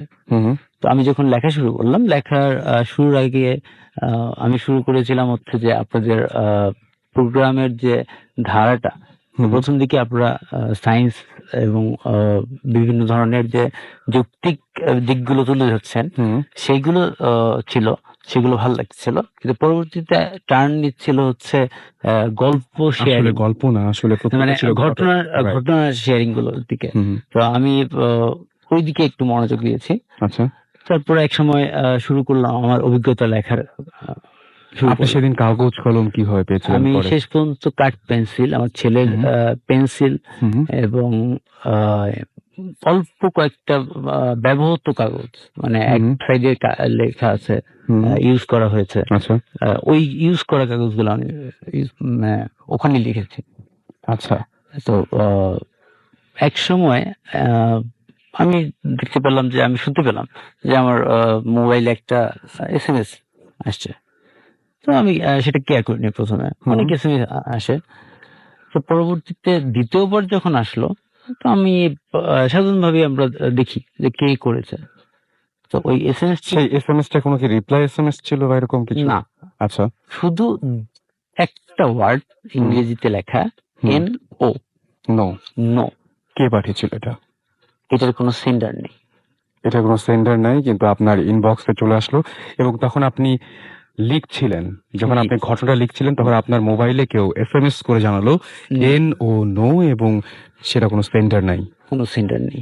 এবং আপনি নিজেও, আমি যতদূর জানি যে আপনি এই সমস্ত এই আমি ব্যাপারে টেলিকমিউনিকেশনে টেলিকমিউনিকেশন, আপনি আছি। আপনি টেলিকমিউনিকেশনে আছেন। সুতরাং আপনার এই ব্যাপারটা ভুল হওয়া একেবারেই কোনো সুযোগ নাই। মানে সুযোগ একেবারে নেই আসলে ঠিক না, মানে মানে প্রায় নিয়ার ইম্পসিবল। এক্স্যাক্টলি, কারণ ব্যাপারটা হচ্ছে এটা খুব সাধারণ একটা ব্যাপার যে সেন্ডার কে আপনি এটা বুঝতে পারবেন না। রাইট। সো এবং পরবর্তীতে আমি অপারেটর যে আছে, হুম, সেখানে আমার কলিগস আছে, এক্স হুম, কলিগ আছে, বন্ধু বান্ধব আছে, তাদেরকে দেখালাম। হুম, তো তারা আমাকে জাস্ট ইগনোর করছে, হচ্ছে যে আমি দুষ্টামি করছি, আচ্ছা, যে জোক করছি, হচ্ছে প্র্যাকটিক্যাল জোক, রাইট। যে আমি কোনোভাবে বানিয়ে সেটাকে ইন করে তাদেরকে দেখাচ্ছি, আচ্ছা। এই তার ধরনের মানে একটা তার মানে রিপ্লাই। তাদের কাছেও ব্যাপারটা ঠিক বোধগম্য হয়নি আরকি। তার মানে তারাও সরি, বুঝতে পারেনি আসলে যে জি, কি হয়েছে ব্যাপারটা, রাইট? রাইট। কারণ আমি ওকে। কারণটা বলি নাই যে কোথা থেকে এসেছে ভাই, আমি হুম, শুধু তাদেরকে জানতে চেয়েছিলাম যে এই এটার সেন্ডার কি হতে পারে, আচ্ছা। কিন্তু তারা উত্তর দিতে পারেনি। ওকে। আর এর পরবর্তীতে যেটা হয়, সেই হুম, মোবাইলটা সম্পূর্ণ পানিতে পড়ে যায় আর কি, ড্রেনে। কিভাবে সেটা হয়? সেটা হয় হচ্ছে আমি বাইক রাইড করি, হুম, বাইক থেকে আমার উপরের পকেটে ছিল। হুম। তো কোনো একটা ঝাঁকিতে সেটা কয়েকদিন বৃষ্টি প্রচুর হয়েছে, আপনি তার মানে ওটা রেখে দিয়েছিলেন যে হ্যাঁ, দেখানোর জন্য, দেখানোর যে জন্য। একটা প্রমাণ স্বরূপ। হুম, হুম। কিন্তু সেটা আমি আজ দেখাতে পাচ্ছি না আজকে আপনাদের। ওকে, ওকে। তারপর থেকে আর কি শুরু হলো, প্রবলেম হয়েছিল? হ্যাঁ। তারপর থেকে শুরু হলো আসলে ঘটনাগুলো। তারপরে আমি লেখাগুলো শেষ করলাম, কিন্তু ডিসিশন নিলাম হচ্ছে যে না, আমি সেই লেখাগুলো আহ, কিছু অংশ বাদ দিয়ে হুম, আপনাদের কাছে পৌঁছাবো। আচ্ছা। কিছু অংশ কেন বাদ দিবেন? কারণ ওই নো এর ব্যাপারের জন্য, আচ্ছা, যেহেতু এটা একটু মিস্টিরিয়াস একটা বুঝতে ব্যাপার পেরেছি। হয়ে যাচ্ছে। হুম, হুম, তো ওই অংশগুলো বাদ দিয়ে আমি লেখাটা লিখে তৈরি করে রেখে আমি ঘুমিয়ে গেছি। হুম, তখন অলমোস্ট সকাল হয়ে গেছে, ভোরের আজান দিচ্ছে, হুম, হুম, ইয়েতে ঘুমিয়ে গেছি। তারপরে পরের অনুষ্ঠানে, মানে শুক্রবার ভূত FM হয়। রাইট। তো আমি বৃহস্পতিবারে সকালবেলা আহ, রওনা দিয়েছি বাসা থেকে, হুম, হুম, ওই পেপারস গুলো নিয়ে। হুম, হুম, পেপারস গুলো নিয়ে রওনা দিয়ে সরাসরি আপনাদের স্টুডিওর আশেপাশে আহ, এসেছি, হুম, হুম। এবং প্রায় ঘন্টা খানেকের মতো আমি বিভিন্ন গলি গলি অলিগলি হুম, হুম। বিভিন্ন জায়গায়, মানে আপনি আমাদের এখানে আসতে চাইছিলেন আসলে। হ্যাঁ, আমার যে উদ্দেশ্য আমাদেরকে ছিল হচ্ছে পেপারগুলো হ্যান্ড ওভার করা, লেখাটা পৌঁছে দেওয়ার লেখাটা জন্য। পৌঁছে দেওয়া। রাইট। কিন্তু কোনোভাবেই আমি আমাদের বুঝতে পারতেছিলাম না যে আমি কি কারণে এসেছি, মানে আপনি জাস্ট ভুলে গেছেন যে কেন যে আমার কেন আপনি আমার উদ্দেশ্যটা গুলশানে কি। এসেছেন বা কেন আপনি আমাদের অফিস খুঁজছেন। না, আমাদের অফিসের কথা আমার অফিসের কথা আমার কিচ্ছু মনেই মনে নেই। নাই। কিন্তু এটা কি আগে কখনো আপনার এরকম হয়েছে যে মাঝে, মাঝে এরকম হয়েছে বা এরকম ভুলে না, যান? আমি বাসা থেকে টার্গেট নিয়ে বেরোচ্ছি একটা জায়গায় সেটা কাজ তো আপনার করার ভুল জন্য। হওয়ার কথা না। এটা সেটাই। ভুল হওয়ার কথা না। আর আমার এখানে মানে সবচেয়ে বড় যে অবাক বিষয়, হুম, যে আমি কোনো কিছু নিয়ে বের হইনি, আমি হুম, শুধু কাগজ নিয়ে বের হয়েছি, সেটা আপনাদের রিসেপশনে রেখে আমি চলে যাব। ওকে, এটা ছিল আমার ইচ্ছা। বুঝতে পেরেছি। কিন্তু আমি কোনো দিশা পাইনি, তাই আমি একদম ফিরে গেলাম।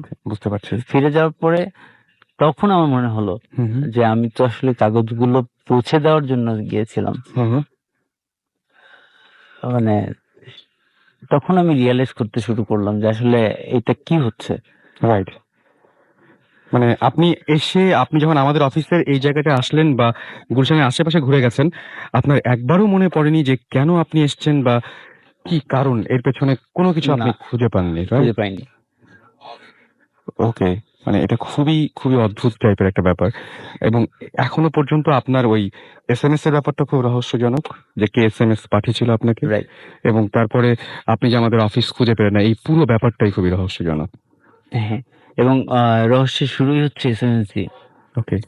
তো তারপরে যেটা আমরা করলাম যে ঠিক আছে, forget all sorry all things, হুম, কোনো কিছু শেয়ার করবো না। হুম। তখনই আপনাদের সাথে আমার হলো, যোগাযোগটা হলো। এসএমএস সেন্ড করলাম, সাথে সাথেই রিপ্লাই পেলাম হুম, যে এটা অ্যাকনোলেজ। হুম। এবং মানে যখন আপনি somehow ডিসিশন নিলেন যে আমাদেরকে আসল ঘটনাটা বলবেন না, বলবো না, তখন আপনি দেখলেন যে আপনার এসএমএসটা গেল। গেল এবং আপনার সাথে কমিউনিকেশন আমার হলো। হলো এবং আপনি এখনো নিশ্চয়ই আপনি মানে আমি আমি একদম কিছু ডিটারমাইন্ড হয়ে যে এসেছি যে আপনি আমি বলবেন না। ওই অংশটুকু, যে অংশটুকু আসলে মূল অংশটুকু, ওই ওইটা অংশটুকু আপনি আমি বাদ বলবো দেবেন। না। আজকে আসলে আজকে যেটা হয়েছে, আহ, মানে আমি প্রচন্ড অবাক হয়েছি ব্যাপারটা, যে আমি আজকে 1.5 বছর যাবত একটা বাইক চালাই, হুম, হুম, যেখানে আমি কখনো কিক দিয়ে স্টার্ট করিনি, হুম, হুম। কখনো না। মানে একেবারে কেনার থেকে আজ পর্যন্ত। আচ্ছা। এবং আজকেও চালিয়েছি, সেলফ স্টার্ট হয়েছে, হুম, অনেকবার অনেক জায়গায় গিয়েছি। আমি যখন রওনা দিচ্ছি হুম। এখানে এই রোড দিশে, তখন জাস্ট প্রেস যখন করলাম, কাজ করছে না। ওকে। মানে সেলফ কাজ করছে না, মিনস মানে স্টার্ট হচ্ছে না। আর এরপরে আমি আরেকটু একটু বলি। হুম, আমি কিক দিয়ে স্টার্ট করে আমি চলে এসলাম আপনাদের এখানে, হুম, এবং নিচে আসার পরপরই আমি যখন নামলাম এবং হ্যাঁ। অফিসে নিচতলাতে গ্রাউন্ড ফ্লোরে হুম, সিকিউরিটির সাথে কথা বলছি যে হুম। কিভাবে যেতে হবে, তখনই আপনাদের এই এরিয়ার কারেন্ট চলে গেল, বিদ্যুৎ চলে গেল, আচ্ছা। লিফট বন্ধ হয়ে গেল। ওকে। মানে আমাকে 9 তলায় হেঁটে উঠতে হয়েছে। অলরাইট। মানে আসলে যদি এগুলোকে আমরা একসাথে ফেলি, তাহলে কিন্তু ভয়ঙ্কর রূপ দাঁড়ায়। হ্যাঁ, মানে আপনার সাথেই বারবার করে এটা হচ্ছে এবং হ্যাঁ, আপনাকে কেউ হয়তো এরকম হতে পারে যে চাচ্ছে না যে উনি এই গল্পগুলো বা এই ঘটনাগুলো আমার সাথে শেয়ার করুন। ওয়েল, আমার আমার যেটা মনে হয় এ ধরনের ঘটনা যেহেতু ঘটছে, সেহেতু এই ব্যাপারটা আজকে আপনি রেডিতে বলেছেন ফাইন, বাট আর কাউকে না বলাই ভালো। জিনিসটা আমার মনে হয় চেপে যাওয়াই ভালো, সিরিয়াসলি। সেটাই। আমরা এই টাইপের অনেক কিছু আমরা এক্সপিরিয়েন্স করি লাইফে, মাঝে মধ্যে মনে হয় যে এই জিনিসটা করা উচিত না, তারপরে আমরা করি। এই ধরনের এক্সপিরিয়েন্স আমাদের এই ভৌত স্ট্রিমের মধ্যেই হয়েছে এবং আমরা ওটার জন্য পরে আমাদের সাফারও করতে হয়েছে, এরকম জিনিসও হয়েছে। ওকে। সো যেটা বলবো যে হ্যাঁ, আপনি তো মেইন ঘটনাটা বললেন না, ফাইন বলার দরকারও নাই, আমরাও চাই না আপনি বলুন। সবকিছু সবার জানার দরকার নাই এবং আমার মনে হয় এই জিনিসটা আর কাউকে না বলাই ভালো। জিনিসটা অ্যাভয়েড করেন, জিনিসটা এখানেই শেষ করে দেন আর কি। Happy Power 24 hour. Welcome back. শুনছেন সবসময় রেডিও ফুতে চলছে ভূত এফএম এবং আপনাদের সবাইকে আরো একবার শুভেচ্ছা জানাচ্ছি। অনেকেই দেখতে পাচ্ছি রাস্তায় আছেন এবং অনেকেই যাচ্ছেন এবং অনেকে খুব অদ্ভুত ব্যাপার যে গরু কিনে ফিরছেন। ওকে, সো কোরবানির ঈদ এবং এই ঈদের আগে এই বার্থডে মানে ঈদের খুশি, বার্থডে আনন্দ, আমাদের ফুর্তিতে না একদম একটা উৎসব চলছে, এরকম একটা অবস্থা আর কি। যাই হোক, যেই এপিসোডে আমরা ঘটনা শুনছিলাম, যে এপিসোডের ঘটনা শুনছিলাম আমরা, সেই এপিসোডে কিন্তু সুমন ভাইও এসেছিলেন। তো আমরা সুমন ভাইকে ওই এপিসোড থেকে মিস করতে চাচ্ছি না। আবারও শুনে আসবো আরো একটা ঘটনা এবং আমার মনে হয় যে আপনাদের ভালো লাগবে। তো এখন ঘটনায় চলে যাই। ঘটনাটা বলার আগে কিছু জিনিস বলা দরকার, যারা জানেন না তাদের জন্য। সেটা হচ্ছে আমাদের ভৌত স্ট্রিম, আমরা যে ইনভেস্টিগেশন গুলো করছি, আমরা এক এক জায়গায় যাচ্ছি, এক এক জিনিস হচ্ছে। সো এগুলো করতে গিয়ে আমাদের একটা ইনভেস্টিগেশন বেশ একটু সিরিয়াস দিকে টার্ন নিয়েছে এবং আমরা কিছু রেফারেন্স, কিছু ইনফরমেশন আমরা বাইরে থেকে পাচ্ছি, মানে আচ্ছা। দেশের বাইরে থেকে আমাদের কাছে একটা চিঠি এসেছে যে তোমরা এই জায়গায় ইনভেস্টিগেট করছো, আমরা জানি। সো এই জায়গায় এই এই জিনিসগুলো হয়েছে, আমরা জানি, এই টাইপের জিনিসপত্র। আচ্ছা। সো যেটা আমার কাছে খুব ইন্টারেস্টিং লাগছিল। সবচেয়ে মজার ব্যাপার হচ্ছে যে এই ইউটিউবের ঘটনাটা বলি না। হ্যাঁ। মজার ব্যাপার হচ্ছে যে আমরা কয়েকদিন আগে আমাদের ভৌতিক অনুষ্ঠানটার একটা ট্রেলার, একটা ডেমো ট্রেলার আমরা 5 মিনিটের আমরা ইউটিউবে আপলোড করি, যেটা নিয়ে আমরা সবাই কথা বলছিলাম। এই ট্রেলারটা যখন ইউটিউবে আপলোড করা হয়েছে তখন তো দেশের বাইরে অনেকেই দেখেছে। তো আমার পরিচিত একজন যে কিনা এটা দেখছিল, তো তার অফিসের তার এক কলিগ, সে আমেরিকান, আচ্ছা। সে ওটা দেখে সাথে সাথে বলল যে আমি তো এই ঘটনাটা জানি। ঘটনা মানে ট্রেলারের সামনে একটা নাটক ছিল, একটা ওই যে ওয়াইফটা শুয়ে থাকে আর হাজবেন্ডটা দেয়ালের মধ্যে, বলছে এই ঘটনাটা আমি জানি। আর ওখানে লেখা ছিল সামওয়্যার ইন খুলনা। রাইট। তো আমরা এর আগেও একবার ক্লিয়ার করেছিলাম, আবার বলি যে জায়গাটা কিন্তু অ্যাকচুয়ালি খুলনায় না, এটা অ্যাকচুয়ালি খুলনার বাইরে একটা ডিস্ট্রিক্টে, খুলনা ডিভিশনে। খুলনা ডিভিশনে, অ্যাকচুয়ালি খুলনা ডিভিশনে অন্য একটা জেলায়। ওকে। এবং ওই ভদ্রলোক ওখান থেকে বলে দিয়েছে এটা তো খুলনায় না, এটা হচ্ছে অমুক জায়গায়। ও মাই গড। তো তখন আমার যে পরিচিত যে ছেলেটা, সে আমাকে কল দিয়েছে, কল দিয়ে বললো যে শোন ভাই, একজন ক্লেম করতেছে এটা খুলনায় না, এটা হচ্ছে অমুক জেলা, এটা কি সত্যি নাকি? সাথে সাথে আমরা তো অবাক হয়ে গেলাম, এটা একটা আমেরিকায় বসে একটা লোকের জানার কথা না। রাইট। তখন আমরা বললাম যে হ্যাঁ, এবং তার সাথে আমরা কথা বলতে চাই সে কিভাবে জানে।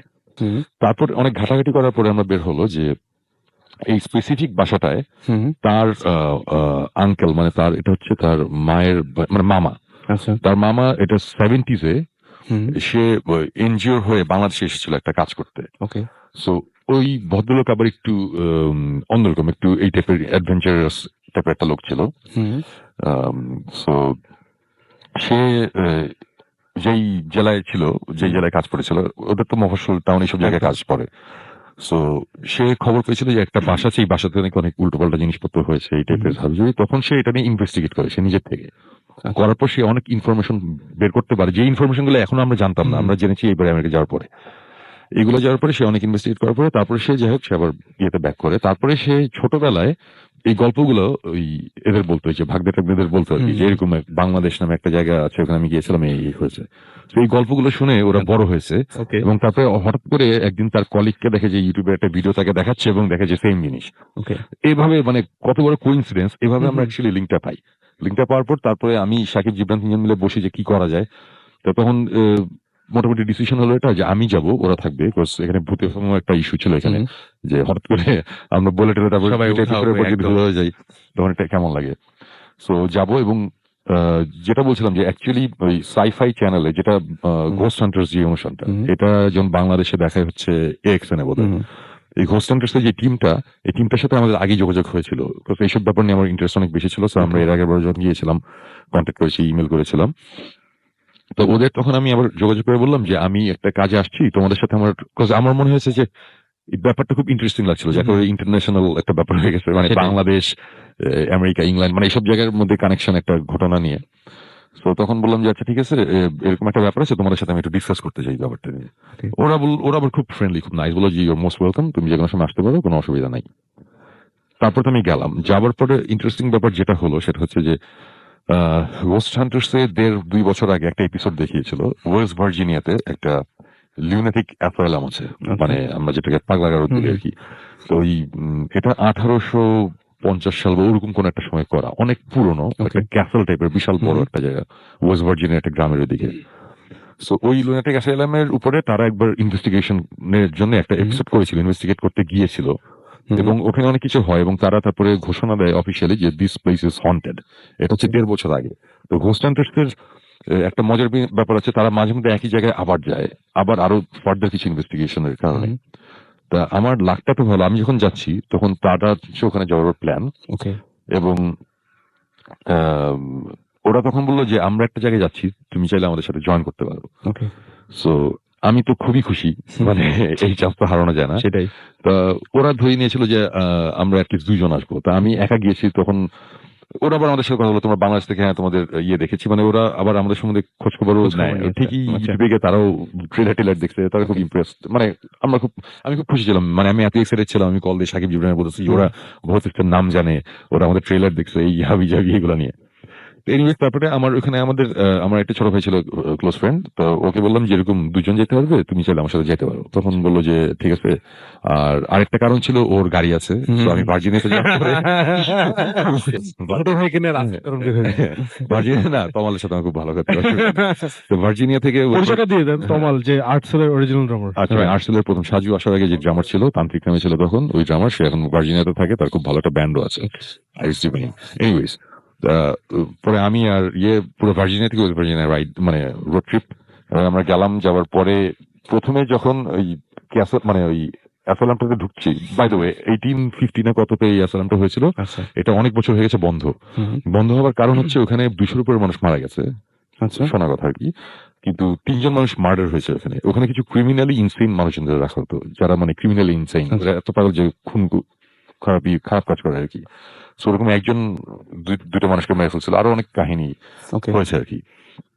তারপরে এটা একটা সময় বন্ধ করে দেওয়া হয়, কারণ এখানে নাকি অনেক উল্টাপাল্টা জিনিস হয়, তো মানুষজন এখানে যায় না। এটা পুরো অ্যাবান্ডেন্ড একটা প্লেস, এবং অ্যাসাইলামটা বিশাল বিশাল, মানে বলতে আমি বলবো এত বড়, মানে বিশাল, মানে সংসদ ভবনের মতো? মানে হ্যাঁ এক্স্যাক্টলি ওই ধরনের ক্যাসল টাইপের একটা জিনিস আর কি। আচ্ছা। মানে প্যাসেজ গুলো বিশাল লম্বা, মানে প্যাসেজের এক সাইড থেকে দাঁড়ালে একটা লাস্ট মাথা দেখা যায় না, এত দূরে, আর এমনি অন্ধকার আরো তো দেখা যায় না।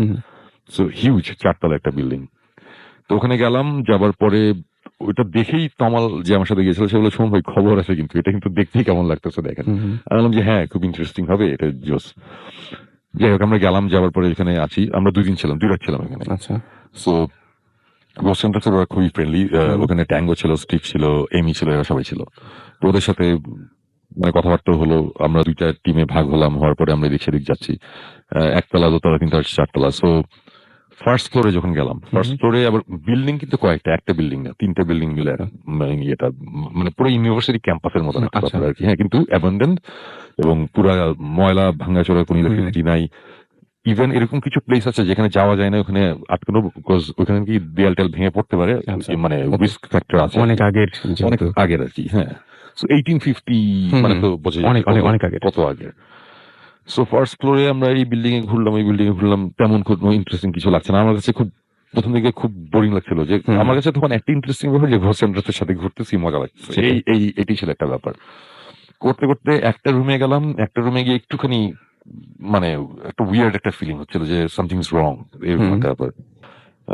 তারপরে আবার চিন্তা করলাম যে আসলে এগুলো তো আমরা মানে আগে প্ল্যান মানে চিন্তা করে এসেছি একটা কিছু রং থাকবে, সেটাই। যে কারণে হয়তো হচ্ছে, এটা হয়তো সিরিয়াস কিছু না। তো ফার্স্ট ফ্লোরের ব্যাপারটা অতটা পাত্তা দিইনি। এরপরে গেলাম সেকেন্ড ফ্লোরে। ওকে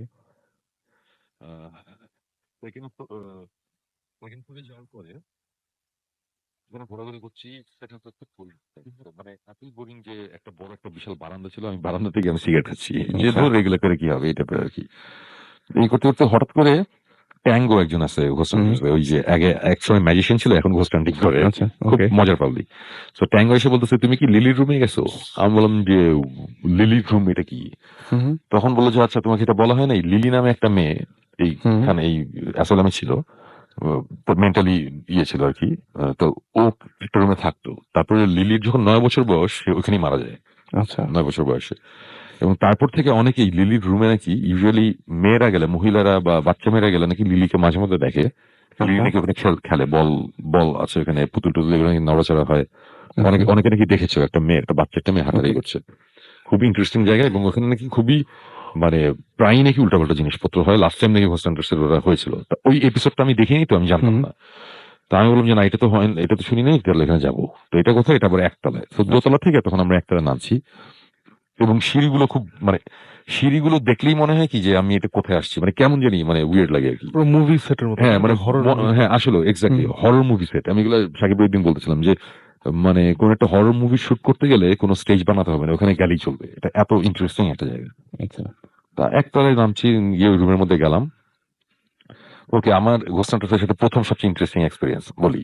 রুমের মধ্যে আমরা বিশাল বড় একটা রুম, রুমের মধ্যে একটা ছোট একটা বক্সের মতন রাখা, সিন্দুক টাইপের একটা বক্স, ওখানে কিছু পুতুল টুতুল রাখা, কিছু বলটল রাখা, এগুলো এখনো রয়ে গেছে ওখানে ওরকম ভাবে রাখা। তা এই বলটল এগুলো পুরান হয়ে গেলে বা কিছু হইলে তখন তারা আবার নাকি নতুন বলটল কিনে এনে আবার এখানে রেখে দেয়। আচ্ছা। হ্যাঁ, লিলির জন্য অনেকে নাকি দিয়ে যায় বলটল এগুলো, ওখানে অনেকে অনেক কিছু বিশ্বাস করে, সো আচ্ছা। ওরা কিনে টেনে রেখে যায়, সো অনেক খেলনা এখানে। রুমটার মধ্যে কোনো মানে পুরো বিল্ডিং এ তো কোনো ইলেকট্রিসিটি নাই, সবকিছু বন্ধ। তো আমরা রুমটা বিশাল বড় একটা রুম, আমরা বসে আছি। আমরা তখন যেটা করলাম যে আমরা ওইখানে ছিলাম 5 জন, 5 জন 5 কোনায় বসলাম, মানে গোল করে আমরা বসলাম, মাঝখানে বিশাল বড় ফাঁকা জায়গা, মাটিতে বসে বললাম, বসে একটা বল নিয়ে সে বসে বসে খেলা দেয় আর কি। মানে আমি এখান থেকে একটা বলটা আছে, আমি তোমাকে দিচ্ছি, আমরা মাটিতে বসা, বলটা গড়িয়ে গড়িয়ে তোমার দিকে যাচ্ছে, তোমাকে যাওয়ার পর তুমি মনে করো দিলা সাকিবকে, সাকিব তোমার লেফট সাইডে, তুমি আবার বলটা গড়িয়ে গড়িয়ে লেফটে গেল, এইভাবে আসতেছে যেতেছে, ক্রিস ক্রস খেলা হচ্ছে আর কি। এগুলো হচ্ছে। আর এর মধ্যে ওই এইমি যে মেয়েটা, এইমি ঘোস্ট হান্টার্সের, সে হঠাৎ করে কথা বলা শুরু করলো। সে বললো কি যে লিলি তুমি যদি এখানে থাকো, মানে ওর কথাবার্তা হচ্ছে এরকম, তুমি যদি এখানে থাকো কাম জয়েন আস, আমাদের সাথে খেলো। আমি বলতেছি কি ব্যাপার, ডিরেক্টলি লিলি দিবলা ডাকতেছে, কি আসবে নাকি, মামার বাড়ি নাকি এটা, যে বললাম আসো খেলো, তা সে খেলবে। তা তখনও আমি কিন্তু বিরক্ত, আমি মনে মনে বলতেছি যে আচ্ছা ঘোস্ট হান্টার্সের সাথে ছবিটা তুললে তখন নিশ্চয়ই মনে হতো যে এর চাইতে অনেক বেশি কিছু আমরা দেখেছি। হ্যাঁ, because আমরা 1.5 বছর অনেক অনেক কিছু, হ্যাঁ, সেটাই। শুনুন ভাই তো ছোটখাটো অনেক জিনিস মিস করতেছে। শুনুন ভাই এখানে গিয়েই প্রথমে আমাদের যেটা গতকালকে শুনুন ভাই ফ্রেশ যে গল্প বলছিল যে একতলা প্রথমে প্রচন্ড বোরিং লাগছে শুনুন ভাই, তা দুতলায় গিয়ে দেখছে এটা আরো বোরিং। তখন শুনুন ভাই কোথাকে বলছে ধুর এখানে কিছু নাই। তখন ওরা বলছে যে মানে শুনুন ভাই বলছে হ্যাঁ নাই, মানে হাউ ডু ইউ নো, তোমার কোনো পাওয়ার টাওয়ার আছে নাকি? আচ্ছা। ও তোমাকে কি কোনো সুপার পাওয়ার আছে আমারে বলতে? আমি বলছি না সুপার পাওয়ার নাই, বাট আমি অ্যাটলিস্ট বুঝতে পারি কোথাও যদি কোনো রকম ইমব্যালেন্স থাকে কোনো কিছুতে, আমি এটা বুঝতে পারি। ওরা আবার এটা খুব খুশি যে হ্যাঁ, মানে এই টাইপের জিনিসপত্র, মানে আমি বলতেছি কি ব্যাপার, আমরা না আসছি ঘোস্ট হান্টার্সের কাছে, ঘোস্ট হান্টার্স তো আমাদের কাছে আসে না, এটা কেন, মানে ইয়ে লাগছিল আর কি। এনিওয়েজ, ঘটনা যেটা সেটা হচ্ছে যে ফার্স্ট এনকাউন্টার আমরা খেলছি, মানে বল নিয়ে খেলা আর কি, ঢিল দিয়ে মানে গড়িয়ে গড়িয়ে বলটা তোমার দিকে পাঠালাম, একদম আসে যাচ্ছে। এক সময় ওই সাইড থেকে কে বলটা মেরেছিল আমার ঠিক মনে নেই, একই সময় একজনের নাম বলতেছি, বাট কেউ একজন বলটা মারছে আমার কাছে, সো বলটা সে আমার দিকে আসছে, হ্যাঁ সোজা গড়িয়ে গড়িয়ে সোজা বলটা আসছে। হাফ ওয়েতে মানে বলটা ঠিক রুমের মাঝামাঝি আসার পরে, হাফ ওয়েতে আসার পরে সাথে সাথে বলটা ডান দিকে টার্ন নেয়। আচ্ছা।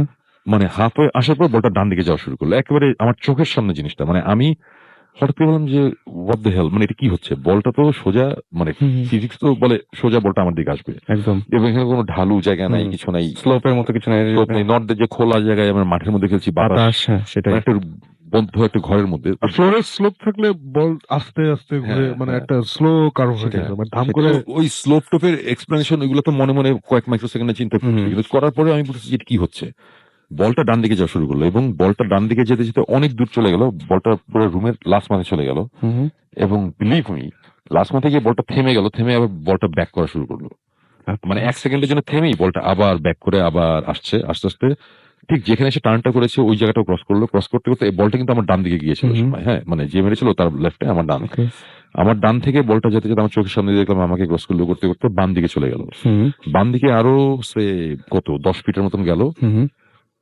বলটা 10 ফিটের মতন যাওয়ার পরে বলটা ওখানে ঘুরলো, মানে ক্লকওয়াইজ বলটা একটা ছোট একটা সার্কেলে ক্লকওয়াইজ বলটা ঘুরলো, একবার ঘুরলো, দুইবার ঘুরলো, সেকেন্ড টাইম ঘুরে বলটা থেমে গেল, এবং থামার পরে বলটা দুইবার কাঁপলো, মানে শেক করলো হালকা, মানে কেউ হাত দিয়ে নাড়ছে এরকম, এইরকম একটা মানে কেঁপে বলটা থেমে গেল। এটা অ্যাকচুয়ালি আমি মুখে বলছি, মানুষজন কতখানি বুঝতে পারছে আমি জানি না, বাট আমার চোখের সামনে আমি দেখেছি একটা বল গড়িয়ে গড়িয়ে আমার সামনে আস্তে আস্তে হঠাৎ করে বলটা আমার ডান দিকে টার্ন নিল, অনেক দূর গেল, আবার ব্যাক করে আমাকে ক্রস করে আরো বাম দিকে চলে গেল, গিয়ে বলটা ক্লকওয়াইজ দুইবার ঘুরলো, ঘুরে বলটা থেমে গেল, দুবার কাঁপলো, বলটা থেমে গেল। এবং এই জিনিসটা দেখার পরে এবং তখন দেখলাম কি যে ঘোস্ট হান্টার্স ওরা খুব খুশি, as if মানে লিলি আসছে খেলতে, ওরকম মজা, মানে এটাই তো হওয়ার কথা। আর আমি বলছি হোয়াট দ্য হেল, এটা কি হচ্ছে, এই জিনিসটা হওয়ার কথা না, এটা কেন হবে, মানে একটা রুমের মধ্যে এটা হবে কেন। আমি অনেকক্ষণ ধরে বসে আছি, ওরা খুব খুশি, কিছুক্ষণ থাকলো, এটাই, তারপর আর কিছু হয় নাই, ওরা উঠে চলে গেল। ওরা উঠে যখন চলে যাচ্ছে তখন আমার সাথে তখন ছিল, সে বলে যে সঙ্গে চলেন, আমি বললাম যে না আমি যাবো না, আমি একটুক্ষণ আসি। আমার একটু সন্দেহ হচ্ছে, মানে আমি বিশ্বাস করতে পারছি না যে আমার চোখের সামনে এই টাইপের জিনিসপত্র, আর ওরা হাসতে খেলতে খেলতে চলে গেল, তো এটা কিভাবে পসিবল। কারণ আমরা ঢাকায় মানে বাংলাদেশে যখন এই টাইপের জিনিসপত্র হয় এবং হয়েছেও, তখন আমরা ঝাঁপিয়ে পড়ে আসে না লাইট টাইট নিয়ে, মানে কেমনে আমরা মানে কিছু একটা হইলে আমরা দৌড়ে সেখানে যাই, আমরা ইনভেস্টিগেট করি, চিল্লাচিল্লি, মানে একটা জিনিস হইতেছে, এটা রেকর্ড হচ্ছে না কিছু, আর ওদের ব্যাপার হচ্ছে আচ্ছা ঠিক আছে, হ্যাঁ মানে দারুণ হয়েছে বলে তালে নিয়ে চলে গেল, মানে এই টাইপের একটা ব্যাপার আর কি। সো ওরা বের হয়ে যাওয়ার সাথে সাথে আমি যেটা করলাম, আমি সাথে সাথে আমার টর্চ বের করে আমি ফ্লোর দেখা শুরু করলাম, যেখানে আচ্ছা। এসে বলটা ডান দিকে টার্ন করেছে ওই জায়গাটাতে গেলাম, ওই জায়গায় ছবি তুললাম, মানে হাত দিয়ে ধরে ঘষে দেখলাম, মানে আমি বের করার চেষ্টা করছি যে কিছু একটা আছে, কিছু একটা ব্যাপার আছে, বলটা এভাবে ঘুরতে পারে না। বলটা নিয়ে বলটাকে অনেকক্ষণ ঝাঁকালাম, অনেকক্ষণ ধরে, মানে প্রায় আমি ওখানে বোধহয় 10-12 মিনিট আমি নষ্ট করেছি বল আর এই ফ্লোরের পিছনে খোঁজাখুঁজি করে। মানে ট্রাস্ট মি, আমি কিচ্ছু পাইনি, আমি এরকম কোনো কিছু পাই নাই যে বলটা রিক করা বা রিমোট হুম। কন্ট্রোল বা ম্যাগনেটিক কিছু দেওয়া, আমি কোনো কিছু পাইনি, এবং বলটা এরকম অবস্থা। এটা হওয়ার পরে আমি তখন ওখানে চলে আসলাম, আসার পরে তখনও কিন্তু আমার মধ্যে একটা যে এটা আছে, ঠিক আছে, বলটা কোনোভাবে ঘুরছে, এটা কোনো ব্যাপার না বলে আবার আমরা গেলাম দোতলায়। দোতলায় গিয়ে ঘুরে ঘুরলাম ওই দোতলা। না সুমন ভাই, জাস্ট একটা ইন্টারাপ্ট করি, এগুলো যখন হচ্ছিল তখন ডিড ইউ ফিল এনিথিং? হ্যাঁ, আমি এটা জিজ্ঞেস করতে না না, চাচ্ছিলাম আমি যে আমার আমার কথা হচ্ছে এটাই, যে বলটা যখন এগুলো হচ্ছে আমি কিন্তু কিছু ফিল করিনি। ও হ্যাঁ, আচ্ছা। আমি যদি তখন ফিল করতাম তাহলে কিন্তু আমি প্রথমেই বিলিভ করে নিতাম যে হ্যাঁ সামথিং ইজ রং। আমি কিছু ফিল করতেছি না, কিন্তু এটা হচ্ছে কেন? ওকে। সো এইসব জিনিসপত্র গেলাম আমি দোতলায়। দোতলায় তো আবার সেম সেম বোরিং জিনিসপত্র হচ্ছে। দোতলার পরে দোতলাতে তখন আমরা ছিলাম, দোতলা থেকে না একতলায় নেমেছিলাম, রাইট? সো একতলা থেকে আবার দোতলায় গিয়ে দোতলা থেকে চলে গেলাম 3 তলায়। এটা হচ্ছে 4 তলা একটা বিল্ডিং আর কি। হ্যাঁ, 3 তলায় গেলাম। 3 তলায় যাওয়ার পরে প্যাসেজের ওখানে আছি, প্যাসেজের ওখানে আছি। তো ওখানে বসে বসে থাকা অবস্থাতে হঠাৎ করে ওই এইমি, সে বললো যে আমরা এখানে একটু বসি। এই সে একটা ইকুইপমেন্ট বার করলো, এটা একটা লেজার ব্রিড ইকুইপমেন্ট, একটা ইনস্ট্রুমেন্ট। এটার থেকে চারিদিকে লেজার মারে, একটা রে না, আচ্ছা, অনেকগুলো ক্রস আচ্ছা। Cross cross. সো পুরো রুমটা একটা ক্রস, একটা লেজার শেপ হয়ে গেল আর কি। গ্রিড হয়ে যায়, একটা গ্রিড হয়ে যায়, একটা লেজার একটা গ্রিড হয়ে যায়, এটা অনেক দূর পর্যন্ত যায়। হুম। প্যাসেজটা তো অনেক লম্বা, পুরো প্যাসেজ লেজার গ্রিড। ওরকম একটা অবস্থা থাকার সময় তখন আমাকে আর বলতেছে যে এটা হচ্ছে লেজার গ্রিড, এটা নতুন একটা জিনিস, এটা আমরা ঘোস্ট হান্টার ইদানিং ইউজ করছি। এবং সে বললো যে এটা তোমাদের একটা দরকার, তোমাদের একটা দিব। বাই দ্য ওয়ে, এই জিনিসটা আমাকে তারা দিয়েছে পরে Ghost আচ্ছা, Hunters থেকে, okay. আমরা নিয়েছি। এনিওয়েজ, Thank এটা you, আমরা Ghost Hunter. তো এটা আমরা নেক্সট ইয়ার ইউজ করবো, মানে ইনভেস্টিগেশন। এনিওয়েজ, লেজার গ্রিডটা দিল, দেওয়ার পর বললো যে এই লেজার গ্রিডটা দেওয়ার কারণ হচ্ছে সব দেয়ালে লেজার মারা এখন, রাইট? হুম। সো এর মাঝখানে দিয়ে কেউ যদি হেঁটে যায় তাহলে কিন্তু লেজারটা দেয়ালে পড়বে না, ওর গায়ে পড়বে। গায়ে পড়া, হ্যাঁ। সো যখন দেয়ালে পড়ছে 10 ফিট দূরে, আর যখন 1 ফিট সামনে কারো গায়ে পড়ছে, লেজারের লাইনটা কিন্তু একটু সরে যাবে। সো আমরা যদি লাইনের দিকে খুব মনোযোগ দিয়ে তাকাই। তাকায় থাকি, কখনো যদি দেখি লাইন একটু সরছে, তার মানে কিছু একটা যাচ্ছে, হুম, হুম। মানে মেটাল সলিড কোনো বুঝতে মেটাল মানে পারছি। সলিড কোনো একটা কিছু যাচ্ছে। আর যদি হাফ সলিড হাফ এক্স্যাক্টলি, একটা কিছু যায়, তখন জিনিসটা কাঁপে। তো ধোঁয়াটা ছাড়লে, একটা লেজারের মধ্যে যদি আমরা ধোঁয়া দিই, তখন কিন্তু ধোঁয়াটা কাঁপতে থাকে, ধোঁয়াটা লেজারটা কাঁপতে কাঁপে। থাকে, হ্যাঁ। সো এই জিনিসটা হয়। সো প্রথমে তারা এটা করলো, করার পরে তারা 2টা ইয়ে দিল, টর্চ লাইট রাখলো এখানে। ওকে। 2টা টর্চ লাইট সোজাসুজি, ওই টর্চ লাইটের মুখটা হচ্ছে সিলিং এর দিকে ফেস করা। আপনি একটু পিছন থেকে আসেন, আপনি আমাদের কিন্তু কালকে বলছিলেন যে ঢেকেই সাইজ হয়ে গেছিলেন। না না, ওটা তুমি ভুল বলছো, ওটা 4 ও তলা। আচ্ছা, সরি তুমি আমি বলে ফেলছি। হ্যাঁ, সো ওরকম লেজার রাখা। তো 2টা কি বলে টর্চ লাইট তারা মাটির মধ্যে রাখলো লম্বালম্বি, মানে টর্চ লাইটের মুখটা হচ্ছে, মানে আলোটা হচ্ছে যেটা যদি আলোটা বের হবে সেটা হচ্ছে Feeling ফিলিং এর এ, মানে দিকে। ফিলিং এ ফোকাসটা পড়বে আর ফিলিং কি। এ ফোকাসটা পড়বে। এইভাবে 2টা টর্চ লাইট পাশাপাশি রাখলো। হুম। আমি বললাম যে এখন কি করতেছো এটা? তখন বললো যে এই লেজার গ্রিড এর মাঝখানে টর্চ লাইট। সো আমরা এখন স্পিরিটদের কনভিন্স করার চেষ্টা করবো তারা যাতে এই টর্চ লাইট গুলো অন করে। আরো কিছু জিনিসপত্র রাখছে আর কি, যে এগুলো যাতে অন অফ করে, কিছু একটা করে। আচ্ছা, এবং এটা করার সময় আমরা লেজার গ্রিডে আমরা কিছু ধরা পড়ে নাকি ওটা দেখবো। আচ্ছা। আমি বললাম যে আচ্ছা ঠিক আছে, ফাইন। আর আমি মনে মনে বলি ইয়া রাইট, তোমরা বললে আর এসে টর্চ লাইট জ্বালাই দিল, তোমার চাকর তো। Anyway, মানে ওই বলের ব্যাপারটা তো, ওই যেটা হয় আর কি, যে কিছু ফিল যদি আমি করতে না পারি, আমি ওই জিনিসটা বিলিভ করতে চাই না। তো আমি এখনো কিছু ফিল করতে পারতেছি না, তো আমি বলছি আচ্ছা ঠিক আছে, ফাইন। তো ওরা রাখলো, রাখার সাথে সাথে তখন আমার বললো তোমার একটা টর্চ লাইট আছে না? আমি বললাম হ্যাঁ আমার একটা টর্চ আছে, ম্যাক লাইট। বলে এটা দাও, বলে ওটা দিলাম, ওটা তার পাশে রাখলো, পাশাপাশি 3টা টর্চ লাইট খাড়া করে রাখলো। তারা টর্চ লাইট 3টা রেখা বসলো, বসে তারপরে এই গল্প বলা শুরু করলো। মানে সে মাঝে মধ্যে কথা বলে যে তোমরা যদি এখানে কেউ থাকো, আমাদের কথা যদি শোনো, তাহলে তোমরা এখানে আসো, যে টর্চ লাইট রাখা আছে, লেজার বিট রাখা আছে, তোমরা একটা কিছু নাড়াও, একটা কিছু করো, সো দ্যাট আমরা বুঝতে পারি যে তোমরা এখানে আছো। এবং তারপর আবার এই কথা বলে যে উই মিন নো হার্ম, মানে আমরা তোমাদের কোনো ক্ষতি করতে আসি নাই, আমরা তোমার ফ্যান, তোমরা আসো। মানে আমি বলছি যে আমরা যখন এখানে করি, আমরা উল্টা আমরা মানে আমরা বোঝানোর মানে মানে উল্টা করি আর কি। ওরা আমরা আমরা চাই যে এখানে না থাকুক বা চলে যাক এখান না না থেকে। চলে যাক না, মানে আসো, হ্যাঁ, হ্যাঁ। বাট মানে এরা বলতেছে যে আমাদের ভয় পাওয়ার কিছু নেই, আর উল্টা আমাদের ভয় পাওয়ার কিছু নেই, এটা কেমন কথা? সেটাই। So আমার কাছে ওদের টেকনিকটা অন্যরকম, মানে কিন্তু আবার ইন্টারেস্টিং। মানে মানুষই বলছে যে মানুষকে ভয় পাওয়ার হ্যাঁ, কিছু মানে নাই। ভয়কে বলছে যে আমাদের ভয় পেও না, আসো, কোনো অসুবিধা সেটাই। নেই। আর উল্টা দিকে আমরা বলি যে ভূত করে যে ভাই আমাকে ভয় দেখিও না। হ্যাঁ ওইটাই আর কি। তো এনিওয়েজ তারা এরকম করতেছে এবং না, আমরা স্লাইটলি এগ্রেসিভ, আমাদের সাহস থাকলে ওই type এর আমরা একটু বলি হ্যাঁ সাহস থাকলে, মানে আমরা একটু এগ্রেসিভ, মানে আমরা একটু বাজে ব্যবহার করি। এই জন্যই বোধহয় আমাদের প্যারাটা না মানে প্যারাটারা জানি না, বাট এই ব্যাপারটা নিয়ে আলাপ করতেছিলাম ওদের সাথে। ওরা বললো যে হ্যাঁ। কখনো এই জিনিসটা করো না, মানে ওদের খ্যাপানোর তোমার দরকার নেই, তোমার হুম। খ্যাপানোর দরকার নেই, তুমি ফ্রেন্ডলি ভাবে ওইভাবে তুমি যদি কথা বলো, যদি গুড স্পিরিট হয় তাহলে ও আসবেই, এসে তোমাদের দেখা দিবে যে হ্যাঁ আমরা আসি। তোমাদের তো এই জিনিসটা রেকর্ড করা, ডকুমেন্ট করা দরকার, ডকুমেন্ট তোমরা এমনি করতে পারবে, চাপায় দিলে কি দরকার, মানে এটা খারাপ দেখায়। যেমন আরেকটা চ্যানেল আছে, আরেকটা অনুষ্ঠান আছে গোস্ট অ্যাডভেঞ্চার্স। আচ্ছা গোস্ট অ্যাডভেঞ্চার্স প্র্যাকটিসটা চন্দ, ওরা খুব হ্যাঁ অকথ্য ভাষায় গালাগালি করে, আচ্ছা। ওগুলো পরে কিন্তু কাইটা দেয়, ওগুলো সব টিভিতে দেখেন। ওরা জঘন্য কথাবার্তা বলে আর সবগুলার মানে মেজাজ খারাপ করা যায়, তারপরে হুম। দৌড়ানি খায় আবার। ওরা দৌড়ানি খায়, এই টাইপের জিনিসপত্র হয়। আচ্ছা। তো এখানে তারা খুব ভদ্র হয়ে কথা বলতেছে যে আসো, এই করো এইগুলো বলতেছে। আমরা বসেছি 10 মিনিট 15 মিনিট বলে 45 মিনিটস পার হয়ে গেছে। হুম। মানে বৈশা থাকার অভ্যাস আমাদের আছে, কারণ আমরা একবার সিলেটের একটা ইনভেস্টিগেশনে আমরা 3 রাত বসেছিলাম, তারপরে 1 রাতের জন্য ঢাকা এসেছি, 1 রাত পরে আবার গিয়ে আবার 3 রাত বসেছিলাম, এরকম ভাবে আমাদের 4th টাইমে গিয়ে আমাদের হ্যাঁ, এক্সপিরিয়েন্স আছে। হ্যাঁ। সো এই জিনিসটা আমরা পারি বসে থাকতে। So, Okay. এটা আমরা করতে করতে অভ্যস্ত 1.5 বছরে। তা বসে আছি, বসে থাকতে থাকতে হঠাৎ করে মানে খুব অসম্ভব রকম একটা জিনিস হলো। সেটা হচ্ছে যে এত লেজার গ্রিডের মধ্যে কোন লেজার কাঁপতেছে না কাঁপতেছে এটা তো আমার বোঝার কথা না, মানে আর ওরা এক্সপার্ট। সো হঠাৎ করে এই বলতেছে কি যে লোক এট দ্য গ্রিড বলতেছে, আমার মধ্যে কোথায় মানে ফিস করে বলতেছে, বলছে ওই যে দেখো এইগুলো বলতেছে, কিন্তু ওর কথা শেষ হয় নাই। ওর কথা শেষ হওয়ার আগেই ঠাস করে আমার টর্চ লাইট অন হচ্ছে আমার চোখের সামনে। একটা টর্চ, আমার টর্চ লাইট, এটা গোস্ট হান্টার্সের টর্চ লাইট না, এটা মানে হোম ডিপো থেকে কেনা নতুন একটা টর্চ লাইটটা চোখের সামনে অন হয়েছে। এবং তখন অন হওয়ার সাথে সাথে আমার সাথে তমাল ছিল, সে বলতেছে সৌরভ ভাই টর্চ লাইটটা অন হয়ে গেছে, আপনি দেখতেছেন? আমি বলছি হ্যাঁ অন হয়ে গেছে। মানে আমরা বলতেছি এটা কি, মানে কেউ নাই সামনে, কেমন টর্চ লাইট অন হবে কেমনে? এবং এটা হচ্ছে একদমই মানে ওদের কিছু হলে হয়তো কোনো একটা ঝামেলা থাকতো বা কিছু একটা সন্দেহ হ্যাঁ হতো। এটা আমাদের কিন্তু টর্চ এটা লাইট, আপনার টর্চে, হ্যাঁ। হ্যাঁ সেটাই আপনার So, টর্চে টর্চটা অন হলো এবং আমরা তখন বসে আছি, যা ঠিক আছে। তখন এমি বলে কি যে এই টর্চটা অন হয়ে গেছে, আমরা বুঝতেছি, সে জোরে জোরে বলতেছে এটা ম্যাল ফাংশনের কারণেই হতে পারে। সো টর্চটা যদি অফ হয়ে যায় তাহলে বুঝবো যে একটা কিছু আছে। ওর কথা শেষ হয় নাই, টর্চ লাইট অফ হয়ে গেছে, মানে কথাটা শেষও করতে দেয় নাই, টর্চ লাইট অফ। তারপর বলতেছে কি যে পাশে একটা পার্পল কালারের একটা টর্চ লাইট ছিল, এটা ওদের। বলছে পার্পল টর্চ লাইটটা যদি জ্বলে তাহলে খুব ভালো হয়, তোমরা একটু পার্পলটাও জ্বালাও, তাহলে আমরা বুঝবো, আমরা পুরো শিওর হবো এটা তোমরা একটু জ্বালাও। আচ্ছা মানে ওরা পুরা মানে নর্মাল ফ্রেন্ডের মতন, যে এই বাংলাদেশ থেকে এরা এসেছে এত দূর থেকে, তোমাদের দেখতে আসছে, তোমরা একটু কিছু কিছুটা করো। করে দেখাও মানে এখন as if মানে বাসায় গেছি, হ্যাঁ মা তুমি গান গাইতে পারো, গাও। একদম। হ্যাঁ মানে আমি খুব অবাক এবং বিশ্বাস করবো না, চোখের সামনে পার্পল টর্চ লাইট অন হয়েছে।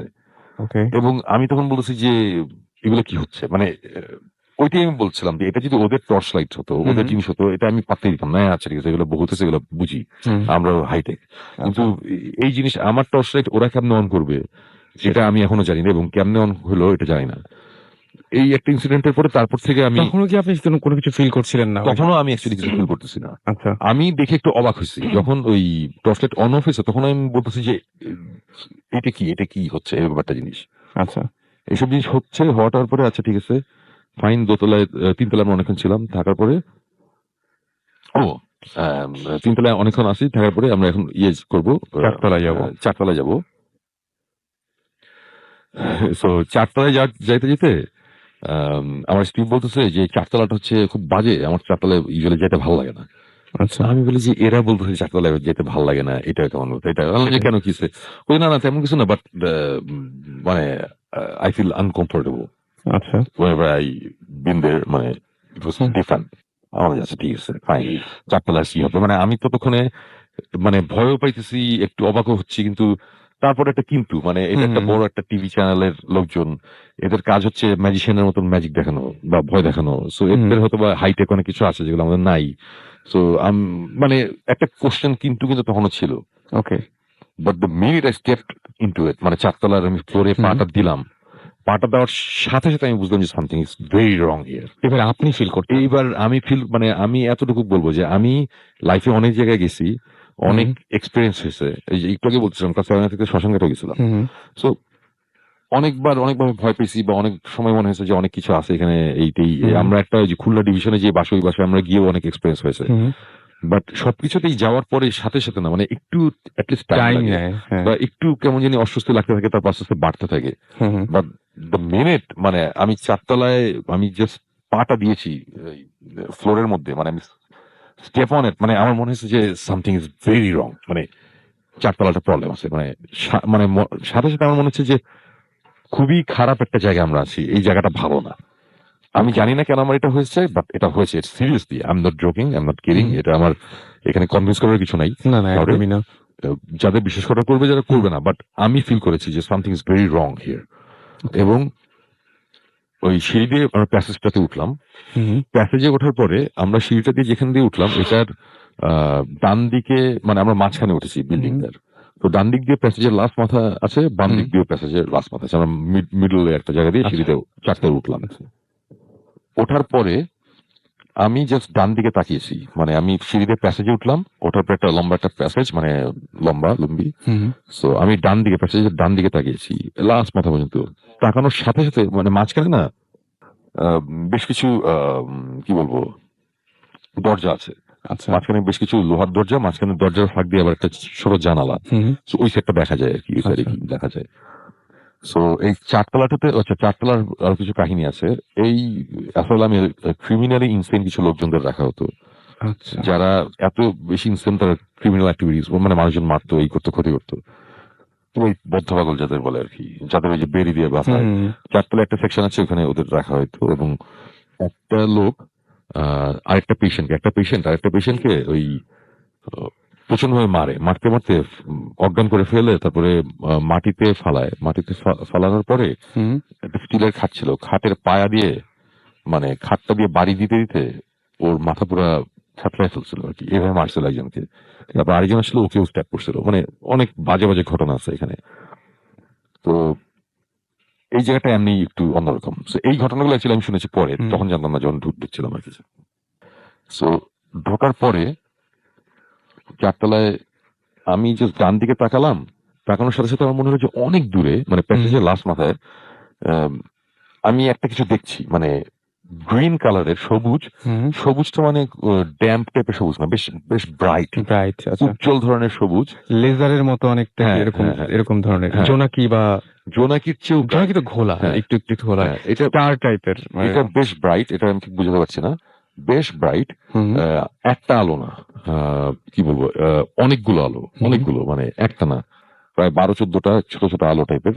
মানে 12-14টা জোনাকি পোকা যদি অনেক ব্রাইট হতো, অনেক সবুজ হতো, এবং তারা যদি প্রচন্ড ফাস্ট উড়াউড়ি করতে পারতো, তাহলে যেরকম একটা জিনিস হয়। ওকে। ভয়ঙ্কর ভাবে লাফালাফি করছে আকাশের মধ্যে, মানে প্যাসেজের মধ্যে লাস্ট মাথায়। আমি ওটা দেখেই আমি জাস্ট আমার স্বভাব অভ্যাসবশত আমি দৌড় দিছি ওখানে দেখার জন্য, জিনিসটা কি, আমার এটা বের করতে হবে।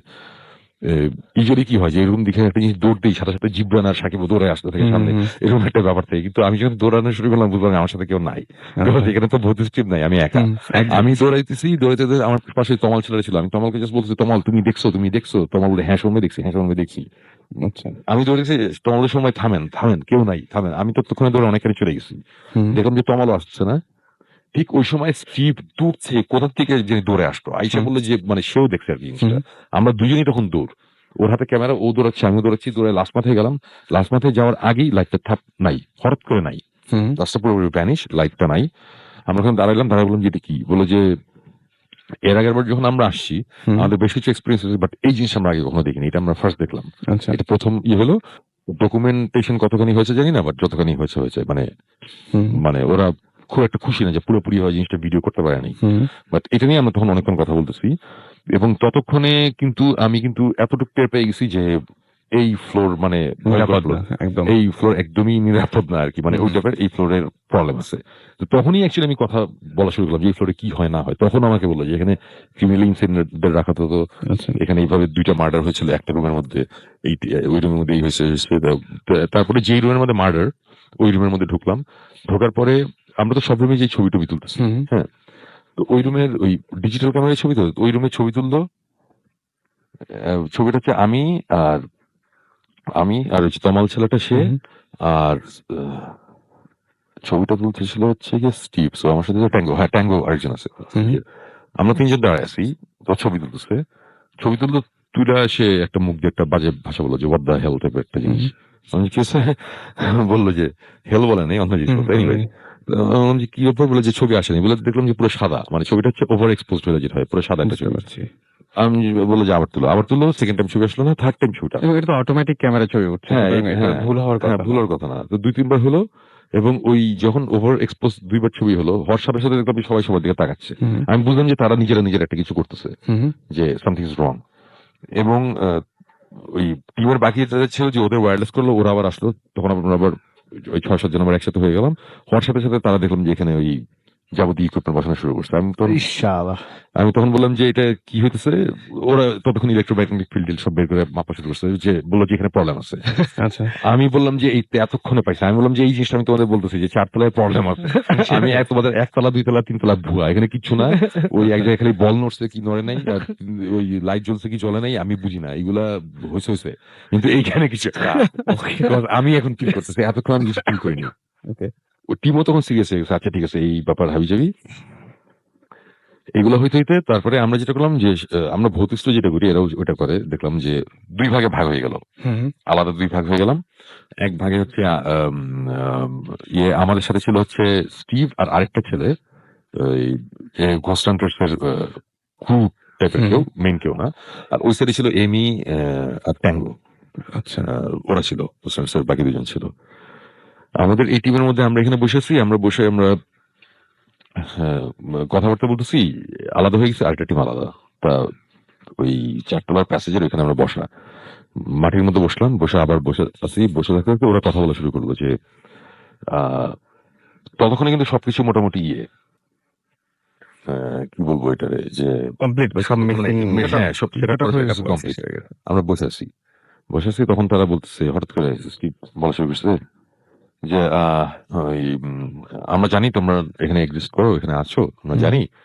ওই যে সেম জিনিস, we mean no harm. But ততক্ষণে কিন্তু আমার কিন্তু ভিতরে কিন্তু খবর হয়ে গেছে, উই মিন নো হার্ম মানে কি। আমার তো মনে হচ্ছে এরা উল্টা বলবে যে তোরা এখানে কি চাস। হ্যাঁ, তো এরকম একটা অবস্থা। তো ওরা খুব কুললি বলতেছে যে কোনো তোমরা আসো, তোমরা দেখা দাও, আমাদের সামনে আসো, একটা কিছু করো, সো দ্যাট আমরা বুঝি তোমরা আছো, এটাই, তোমরা আসো, এইটা বের করতেছে। তা এই কথাবার্তা চলতেছে, হঠাৎ করে টাং করে একটা আওয়াজ হয়েছে অনেক দূর থেকে, মানে জিনিসটা একটা লাস্ট মাথায়। আওয়াজটা কিরকম আমি বলি, কোন ওই পানির পাইপ বা এইসব কিছুর মধ্যে যদি রড দিয়ে আমরা বাড়ি দিই, একটা আওয়াজ হয় না, একটা টাং, একটা একদম, হ্যাঁ ঠিক ওই একটা আওয়াজ। এবং আওয়াজটা অনেক দূর থেকে, মনে হচ্ছে কি যে প্যাসেজটা করে লাস্ট মাথা থেকে আসছে। আচ্ছা, ওখান থেকে একটা আওয়াজ আসলো। বললাম যে আচ্ছা ঠিক আছে, এটা যে কোনো আওয়াজ হতেই পারে, ব্যাপার না। তারপরে ধাপ করে আরেকটা আওয়াজ, বুঝলাম যে এটা আরেকটু সামনে। ওকে, তারপরে আবার ধাপ একটা আওয়াজ সামনে, তারপরে হাঁটার আওয়াজ, একটা কিছু হাইট আসতেছে, আচ্ছা, আওয়াজটা বন্ধ হয়ে গেল। তারপরে এরকম একটা জিনিস হলো যে মানে পুরাপুরি ভাবে আমি ফিল করছি যে রাসেল, এই যে আমার কিন্তু এখন বুঝলাম, তুমি এটা দেখতে পারতেছো নিশ্চয়ই, একদম আমি দেখতে পাচ্ছি, পুরো আমার সামনে দেখতে পাচ্ছি। হ্যাঁ, গুজবাম্প, আমার এখনো পুরোটা লোম দাঁড়িয়ে গেছে, মানে আমার এখনো ফিলিংটা মনে আছে যে তখন মনে হচ্ছিল যে খুব খারাপ একটা কিছু, অশুভ কিছু একটা জিনিস আসতেছে আমাদের সামনে, আস্তে আস্তে। কিন্তু আমরা কিন্তু কাউকে দেখছি না। মানে আমি তখন পুরোপুরি স্টিভ বসে আছে আমার পাশে, তমাল চুপ করে বসে আছে। স্টিভের চেহারা ততক্ষণ গোমরা হয়ে গেছে, মানে বুঝতেছি সামথিং ইজ রং, যে এখন এখানে একটা কিছু হইতেছে যেটা তারাও একটু এখন টেনশন ভয় পাচ্ছে বা কিছু একটা। সো একটা জিনিস প্যাসেজ থেকে, এবং ভয়ঙ্কর মানে আওয়াজগুলো যে হচ্ছে না, মানে এক একটা রুম ক্রস করতেছে, আর মনে হইতেছে কি তারা জানান দিচ্ছে যে এই রুম ক্রস করলাম, ঠাস একটা আওয়াজ করতেছে, ধাপ ধূপ, এই করতে করতে আওয়াজ অনেক সামনে আসতেছে। মানে আওয়াজটা আস্তে আস্তে একেবারে আমাদের কাছে আসলো। আর ঠিক তখন ওই ভৌতিক বলেছে ঘোস্ট হান্টার্স এর যে আরেকটা টিম, ওরা ঠিক অপোজিট জায়গা থেকে ওরা আবার ঢুকতেছে। ওরা ঢোকা শুরু করলো, প্যাসেজের মধ্যে আসলো, ওদের হাউকাউ কথাবার্তার সাথে সাথে আওয়াজটা সব বন্ধ হয়ে গেল, সবকিছু চুপচাপ, কিচ্ছু নাই। আচ্ছা, সারা স্টিভ ঘুরে বললো চুপ, বললো, ওরা সাথে চুপ হয়ে গেল যে সামথিং ইজ হ্যাপেনিং। আমরা চুপ হয়ে যাই, সব চুপ, আমরা কেউ কোনো কথা বলতেছি না, আওয়াজটা সব বন্ধ। তারপরে হচ্ছে পায়ের আওয়াজ, কাঠের ফ্লোরের মধ্যে কেউ হাঁটলে যেটা হয়, ওখানে খালি পায়ে বা খালি পায়ে ওই কাঠের ফ্লোরের মধ্যে হাঁটতেছে,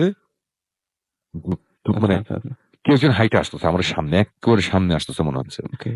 এবং একটা সময় মানে এরকম একটা ফিলিং হলো যে কেউ একজন হাঁটতে হাঁটতে আমাদের সামনে দিয়ে, আমাদের মাঝখানে প্যাসেজের জায়গাটা সামনে দিয়ে এসে, তুমি যদি হাইটে যাও আমরা বুঝবো না যে একজন হাঁটতেছে, পায়ের আওয়াজ।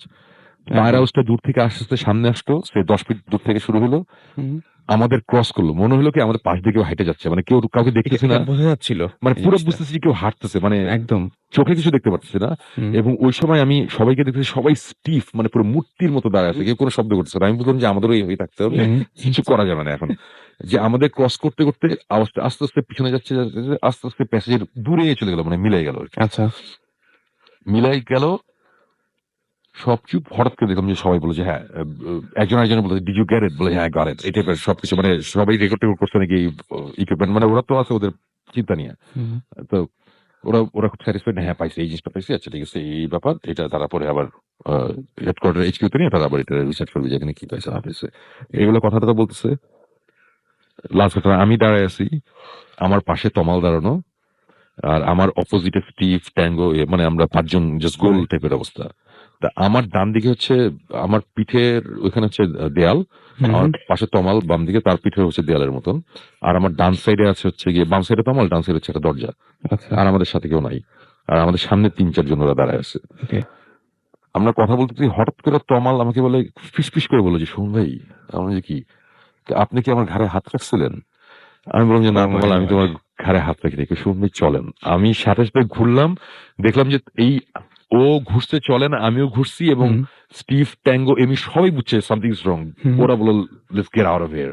আমরা মোটামুটি লিটারালি মানে ঠিক দৌড়াই নাই, কিন্তু যত ফাস্ট হাঁটা যায় আমরা খাটখাট করে আমরা জাস্ট 4 তলার থেকে যে কে কত ফাস্ট আমরা নিচে নামতে পারি। নিচে, মানে কি আমাদের তো সিঁড়িতে যেতে হবে, সিঁড়ি না থাকলে তো নিজে লাফ দিয়ে নামতে হবে। সেটাই। So আমাদের সিঁড়িটা অনেক দূরে আমরা জানি, এবং ওই যে সিঁড়ি, এই যে 30 ফিটের মতন দূরে, মানে সিঁড়িটা বা 20 ফিট কতখানি আমার মনে নাই, কিন্তু মনে হয়েছে কি যে আমরা 50 মাইল হাঁটতেছি, যে কখন সিঁড়িটা আসবে কেউ কোনো কথা বলতেছি না। এবং বিশ্বাস করবো না আসলে, সিঁড়ি থেকে জাস্ট মানে আমরা জাস্ট ওই ফ্লোর থেকে যে সিঁড়িতে উঠে কয়েকটা স্টেপ নিচে নামছি, সাথে সাথে মনে হচ্ছে এভরিথিং ইজ ফাইন, কোনো প্রবলেম নেই, কোনো প্রবলেম নেই, মানে আমরা এখানে আসি, এখানে কোনো সমস্যা নেই, এভরিথিং ইজ টোটালি পারফেক্ট, ওকে, মানে এখানে ভয়ের কিছু নাই। মানে অথচ যতক্ষণ ধরে আমরা এখানে ছিলাম, মানে একটা সময় যখন হাইট আসতেছে তখন মনে হচ্ছে কি যে কখন রাস্তাটা শেষ হবে, কখন আমরা দরজাটা দিয়ে আমরা সিঁড়ির মধ্যে ঢুকতে পারবো আর কি। এবং আমরা যখন বাইর হয়েছি, বাইর হওয়ার পরে দেখলাম যে মানে স্টিভ, ট্যাঙ্গো, এমি, 3 জনের অবস্থা আমি যেটা বুঝলাম যে তারা খুবই স্যাটিসফাইড, তারা ভয় অনেক পেয়েছে, ভালো কিছু পেয়েছে। তারা খুব ইন্টারেস্টিং কিছু জিনিসপত্র পাইছে। তা আমি বললাম যে আমরা কি তোমাদের ফুটেজ নিতে পারি নাকি? আনফরচুনেটলি এটা সাইফাই চ্যানেলের কপিরাইটেড ম্যাটেরিয়াল, এটা আমরা এখানে ইউজ করতে পারবো না। সো ওরা বললো যে এটা পারবো না, বাট তোমাদের আমরা দেখাইতে পারি। তারপরে আমাদের বসায়া, মানে ওই ওদের যে মোবাইল এইচকিউ, ওই গাড়ির মধ্যে বসে যতখানি যা দেখানোর দেখাইলো। মানে ওরা ইন্টারেস্টিং ব্যাপার হচ্ছে যে ওরা, ওদের কাছে বেশ কিছু 2-1 ইকুইপমেন্ট ছিল যেগুলো আমাদের কাছে ছিল না, মানে ছিল না বলছে এই কারণে ওইগুলো আমরা পেয়েছি, আমাদের ছিল, ওরা দিয়েছে। সো ওরা যেভাবে জিনিসটা করে আর আমরা ভৌতিকটা যেভাবে করি, আমাদের মধ্যে ডিফারেন্স আছে। যে আমরা যে ফাইজলামি করি, হ্যাঁ সামনে সাহস থাকলে সামনে, এই মাঝে মধ্যে আমরা এই টাইপের ফাইজলামি করি, মাঝে মাঝে চুপ করে বসে থাকি যদি কিছু হয়। ওরা দেখি কি ডিরেক্ট একটা কন্ট্যাক্ট করার চেষ্টা করে, কমিউনিকেট করার একটা চেষ্টা করে। সো এই ডিরেক্ট কমিউনিকেশনের ব্যাপারটা আমার কাছে খুব ভালো লেগেছে। এবং আমার মনে হয় যে আমি তখনই ওই সাকিবদের তখন কল দিয়ে বললাম যে সাকিব, আমি যে কি দেখলাম কি শুনলাম আমি বুঝতেছি না, আমার এখনো বিশ্বাস হচ্ছে না এই টাইপের জিনিসপত্র হয়েছে। বাট মানে এই 4 তলার ব্যাপারটা আমি এটাই বলবো যে আমি ডেফিনেটলি, আমি 100% শিওর, মোর দ্যান দ্যাট, আমি শিওর যে 4 তলায় দেয়ার সামথিং রং আউট দেয়ার, খুব বেশি ভয়ঙ্কর কিছু একটা আছে। এবং যেটা আমার ধারণা, আমি যদি কালকেও আবার যাই, কালকে আবার সেম এক্সপিরিয়েন্স হবে, বিকজ এই জিনিস এইভাবে হুট করে চলে যাওয়ার কথা না। ওখানে 4 তলায় মানে অনেকগুলো রুম, এবং এক একটা রুম অনেক উঁচু উঁচু, মানে অনেক আগে বানানো, মানে এক একটা রুমে গিয়ে বসে থাকলে মনে হয় সামথিং ইজ রং, এরকম লাগে। মানে যারা একটু ভিতর টাইপের তারা এমনি একতলা দোতলাতেই ঘুরতে পারবে না, এটা এরকম জায়গা। সো শুনুন ভাই, আমরা যদি একটু জাস্ট রিক্যাপ করি, আপনি একতলায় যেখানে বল নাড়ানি হলো, তারপরে দোতলায় যেখানে টর্চ জ্বালানো হলো, জ্বালানো 3 তলা, হ্যাঁ, তো ওখানে আপনি কিছু ফিল করেন, আমি কিছু বাট feel আপনি করিনি, এভিডেন্স পাইছেন, কিন্তু হ্যাঁ আমি এভিডেন্স পাইছি, এভিডেন্স দেখছেন যে থিংস আর হ্যাপেনিং, এভিডেন্স দেখছেন থিংস আর হ্যাপেনিং, বাট আপনি কিছু ফিল করেন নাই।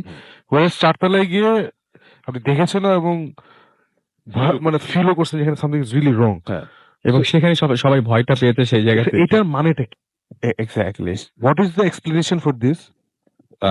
কারণ আমরা যেখানে আমরা ফেটে যাচ্ছে, আচ্ছা, মাই মেটাল ভয়েস, ওকে, না, মানে আমরা আমরা যেসব জায়গায় ম্যাক্সিমাম জায়গায় গেছি, মানে যেখানে আমাদের ইনসিডেন্টস হয়েছে, হুম। সেখানে তো আপনি আর জিবরান প্রত্যেকবারই সাইজ হয়েছেন। হ্যাঁ। সাইজ হয়েছেন দেখেই ইন্টারেস্টিং হয়েছে। হ্যাঁ, হ্যাঁ, হ্যাঁ। সো তার মানে কি উই এনকাউন্টার ব্যাড স্পিরিটস? না, আমি যেটা বুঝি যে আমার যেটা মনে হয় যে এই সুপার ন্যাচারাল বা আনএক্সপ্লেইন ফেনোমেনা বা এইসব এক্সিস্টেন্স, এগুলা আমি মোটামুটি বুঝি। আমি মোটামুটি একটা জায়গায় গেলে আমি কিছুটা বুঝতে পারি। বাট আমার একটা লিমিটেশন আছে যে আমি এতখানি হয়তো বুঝতে পারবো। এর বাইরে যদি কিছু থাকে সেটা হয়তো বা আমি জানি না। সো আমার কথা হচ্ছে যে এরকম অনেক জিনিসই থাকতে পারে যেটা আমরা এরকম অনেক আমরা রিচ করতে পারি না বা হ্যাঁ, যেমন 42টা লোকেশনে গেছি, রাইট? তো 42টা লোকেশনের মধ্যে আমরা 9টা লোকেশন নিয়ে খুবই হ্যাপি। আর এই আচ্ছা। জায়গাটা পেয়েছি, এইগুলো হচ্ছে এপিসোড করার মতন জায়গা, তাই না? সো এর মানে এই না যে বাকি যে 42টা থেকে যে 9টার বাকি যেই কয়টা হয় 31টা না 33টা জায়গা, so ওইখানে যে কিছু নাই তা না, হয়তো বা ওর মধ্যে কিছু কিছু জায়গা ছিল যেটা আমরা জানিও না, আমরা হয়তো মিস করেছি। সো আবার আরেকটা ব্যাপার আছে যে আমি যতখানি এগুলো ফিল করি আমার চেয়ে বেশি করে আবার জিবরান, মানে জিবরান এরকম অনেক সাকিব তো নিতে দেখছো অনেক জায়গায় জিবরান বলতেছে সামথিং ইজ রং, একদম এবং আমি তখন বলেছি যে না অ্যাকচুয়ালি না, আমার মনে হয় না। কিন্তু হোয়াট ইফ আসলে এখানে কিছু একটা উল্টাপাল্টা ছিল যেটা আমি বুঝি নাই, জিবরান বুঝতে পারি। এবং জীবন ভাই আমি নিজে এটা দেখেছি, জীবন ভাই অনেক দ্রুত বুঝতে পারে এবং তারপরে ফল ভোগ করতে হয়। এটা এটা হ্যাঁ, ফল ভোগ এটা সবকিছুরই অ্যাকশনের রিয়াকশন মানে কনসিকুয়েন্সেস তো থাকবে। থিওরি আছে শুনবে আমার এটা। হ্যাঁ, মানে এক জিনিস হচ্ছে যে আমার একটা, আপনি যেটা বললেন না যে সাকিব যেটা জিজ্ঞেস করলো যে কয়েক সময় এটা বোঝা হয় গেছে। কি কয়েক সময় হয় না। আমার একটা ফ্রেন্ডের বাসা আছে, ওর অনেকদিন ধরে বলছিল ওর বাসায় প্রবলেম আছে প্রবলেম আছে প্রবলেম আছে, কিন্তু আমি যে জীবনে কোনো কিছু ফিল করি নাই। হুম, একদিন আমার সময় আমি বসে আছি, আমার চোখের সামনে দরজাটা যে মোচড় দিয়ে দরজাটা বন্ধ হয়ে গেল হুম, পুরো, হুম, মোচড় দিয়ে দরজাটা বন্ধ হয়ে গেল, আবার একটু খুললো, আবার ওই ইয়ে সিস্টেম এই যে গোল lock গুলো। হ্যাঁ খুলে গেল। I did not feel anything, but it's happening আমার সামনে। হুম। সো আমি যত জায়গায় গেছি তারপরে যা কিছু হচ্ছে সব জায়গায় যে আমি ইউজ উইথ মি, যেটা আমি আগে মানে একটু একটু বুঝতে পারি কিছু হচ্ছে, কিন্তু ওটা আমি ওই একটা জায়গায় যে আমি বুঝতে পারি মানে মেবি আমার আরেকটা এক্সপ্লেনেশন আছে, সেটা হচ্ছে যে মেবি যে ঘোস্ট হান্টার্সের সাথে যখন দেখা করতে যাচ্ছি, হ্যাঁ। ওদের সাথে ইনভেস্টিগেশনে যাচ্ছি, তখন আমার মাথায় একটা জিনিস কাজ করছে, সেটা হচ্ছে যে ঘোস্ট হান্টার্স দেশের বাইরে থেকে কিছু লোকজন আসছে, এদের নিয়ে আমরা একটা ইনভেস্টিগেশনে যাচ্ছি। সো আমাদের ওদের ইমপ্রেস করতে হবে, সো আমরা অনেক কিছু ফেক জিনিসপত্র করবো, ওরা যাতে ভয় পায়। সো এই জিনিসটা তো আমার মাথায় অ্যাকচুয়ালি কাজ করতেছিল। So সবকিছু আমি প্রচন্ড ভাবে এক্সপ্লেন করার চেষ্টা করতেছিলাম। সো আমার হয়তো আমার মেন্টাল স্টেটটাই এটা ছিল যে আমার এখানে ভয় ঢুকতে দেওয়া যাবে না। হ্যাঁ, বাট 4 তলায় যাওয়ার পরে একটা স্পিরিট অথবা ওই যে ওইটার লেভেলটা এত বেশি ছিল যে আমার সাবকনশিয়াস মাইন্ডের ওটা আটকাতে পারে নাই যে না, এখানে একটা কিছু আছে এবং এটা বুঝো। Happy birthday to you. শুনছেন সবসময় রেডিও ফুর্তি 88.2 FM। আমি রাস্তাল আছির সাথে, আমার সাথে হচ্ছে মাসুম, এবং আজকে রেডিও ফুর্তির বার্থডে, এবং বার্থডেতে আপনাদের সবাইকে আরো একবার ভূত এফএমের স্পেশাল এই এপিসোডে স্বাগত জানাচ্ছি। আর সেই সাথে জানিয়ে দিচ্ছি যে আমার সঙ্গে এই মুহূর্তে একজন অতিথি এসেছেন যিনি এর আগে কখনোই আসেননি। তিনি তার লাইফের কিছু ঘটনা আমাদের সাথে শেয়ার করবেন। আমরা প্রথমে তার সাথে পরিচিত হয়ে আপনার নামটা প্লিজ একটু বলবেন এবং আপনি বলবেন যে আপনি কোথা থেকে এসেছেন। আমার নাম নাফিস, আমি এসেছি লাইফ স্কোয়ার থেকে। আমি লাইফ স্কোয়ার শুরু করি অনেক আগে, এবং আমাদের রিসেন্টলি অফিস নিয়ে কিছু গল্প আজকে আমরা শেয়ার করবো। আমরা শুনি গল্পগুলো। আমরা গত মাস কয়েক হলো নিকেতনে আমাদের অফিসের ফুর্তির অনেকে এবং মিউজিক ইন্ডাস্ট্রি অনেকে আসা যাওয়া করে, আমাদের কাজকর্মগুলো এই ধরনের। So it's a very fun office, মজার এনভায়রনমেন্ট। তো দিনের বেলাটা খুব সুন্দর, এবং নিকেতনে আপনি জানেন যে বেশ ঘনবসতি ধরনের এরিয়া। বাট জি। আমাদের মাঝখানে যে আমরা যে বিল্ডিংটাতে থাকি, that's one building right in the middle, এবং ইটস এ ফ্যান্টাস্টিক বিল্ডিং। কোনো আশপাশে কোনো জমিতে কোনো বাড়ি নেই, জমি খালি পড়ে আছে এবং নেক্সট কয়েক বছরে উঠবে না।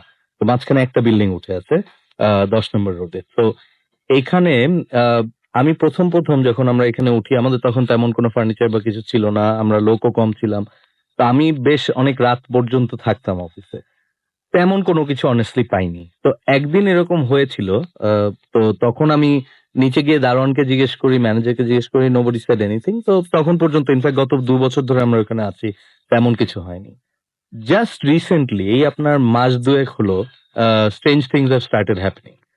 তো প্রথম একটা হচ্ছে, আমার এখানে কলিগরা থাকলে আরো মজা হতো, বিকজ আমাদের একজন কলিগ আছে হু ইজ অলসো ভূত স্পেশালিস্ট। আই থিঙ্ক আপনার এখানে উনি আসলে আরো মজা পাবেন। সো ইন দ্য ফিউচার আমরা ওয়েট করবো তার জন্য। আমরা আসলে এক্সপেক্ট করছি খুবই তার জন্য, এবং আশা এবং- করছি যে খুব কয়েকদিনের মধ্যে তাকে আমরা পাবো। হ্যাঁ, এবং ওর কাছে আরো ফার্স্ট হ্যান্ড গল্প আছে, দেশে বিদেশে ওর অনেক এরকম এক্সপিরিয়েন্স আছে, so I think Okay. It will be exciting.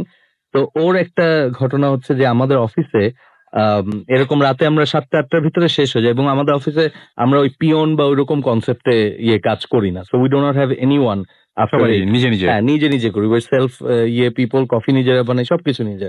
তো 8টা-9টার পর খালি অফিস। তো প্রথম ইনসিডেন্টসটা ঘটে আমরা মাস দেড়েক আগে আপনার অফিসে। আমি স্পষ্ট মনে আছে, আমি, আমার সেই কলিগ আতেফ এবং আমার আরেক কলিগ আফ্রিদা, আমরা 3জন প্যাক করে আমরা সবসময় একটা লাইট জ্বালিয়ে যাই, এবং ওয়ান এই যে একটা নর্মাল আপনার ওই হ্যালোজেন লাইট যেটাকে বলে, ওরকম একটা লাইট জ্বালিয়ে যাই। অ্যান্ড পরের দিন সকালে আমাদের আরেক কলিগ আসলেন অফিসে, এসে হি ফাউন্ড আউট দ্যাট সব কয়টা লাইট জ্বলা, যে আমাদের দরজা জানলা খোলা পুরো অফিসে, এবং কোনো কেউ এখানে আসার কোনো ইয়ে নেই। যে যাদের কাছে চাবি আছে ডেফিনেটলি তারা কেউ আসেনি। So that's one thing we started. তো এটা নিয়ে এত আমরা ওই হাসি ঠাট্টার মধ্যে ছিলাম। আম, পরে আরেকবার এরকম আতেফ তখন শেয়ার করা শুরু করলো যে ভাই আমার এরকম একদিন একটা ঘটনা হয়েছে। কি ঘটনা? তো বলে যে আমাদের অফিসের ড্রামস রাখা, একটা ড্রামস এর পিস রাখা। আহ, তো সেই ড্রামস এর পিসে কেউ নেই অফিসে। হঠাৎ করে ড্রামস এর যে ক্র্যাশের আওয়াজটা, ওই যে পিতলের ইয়েটাতে একটা ঠাস করে একটা বাড়ি পড়লো। ও কোনো কিছু না করে ডানে বামে না তাকিয়ে he just left the office, বন্ধ করে দিয়ে। এইটার পর রিসেন্টলি আমার যে ঘটনাটা ঘটলো হচ্ছে যে আমি অফিসে গিয়েছি, ঠিক আছে এগুলো শুনলাম, এগুলো না রাতের ঘটনা, বাট দিনে ইউজুয়ালি এই টাইপের হবে না, দিনের আলো আছে, okay I can go in. তো এক শুক্রবার, এই 2 সপ্তাহ আগের কথা, আমার বেশ কিছু কাজ ছিল, আমি নিজে গেলাম।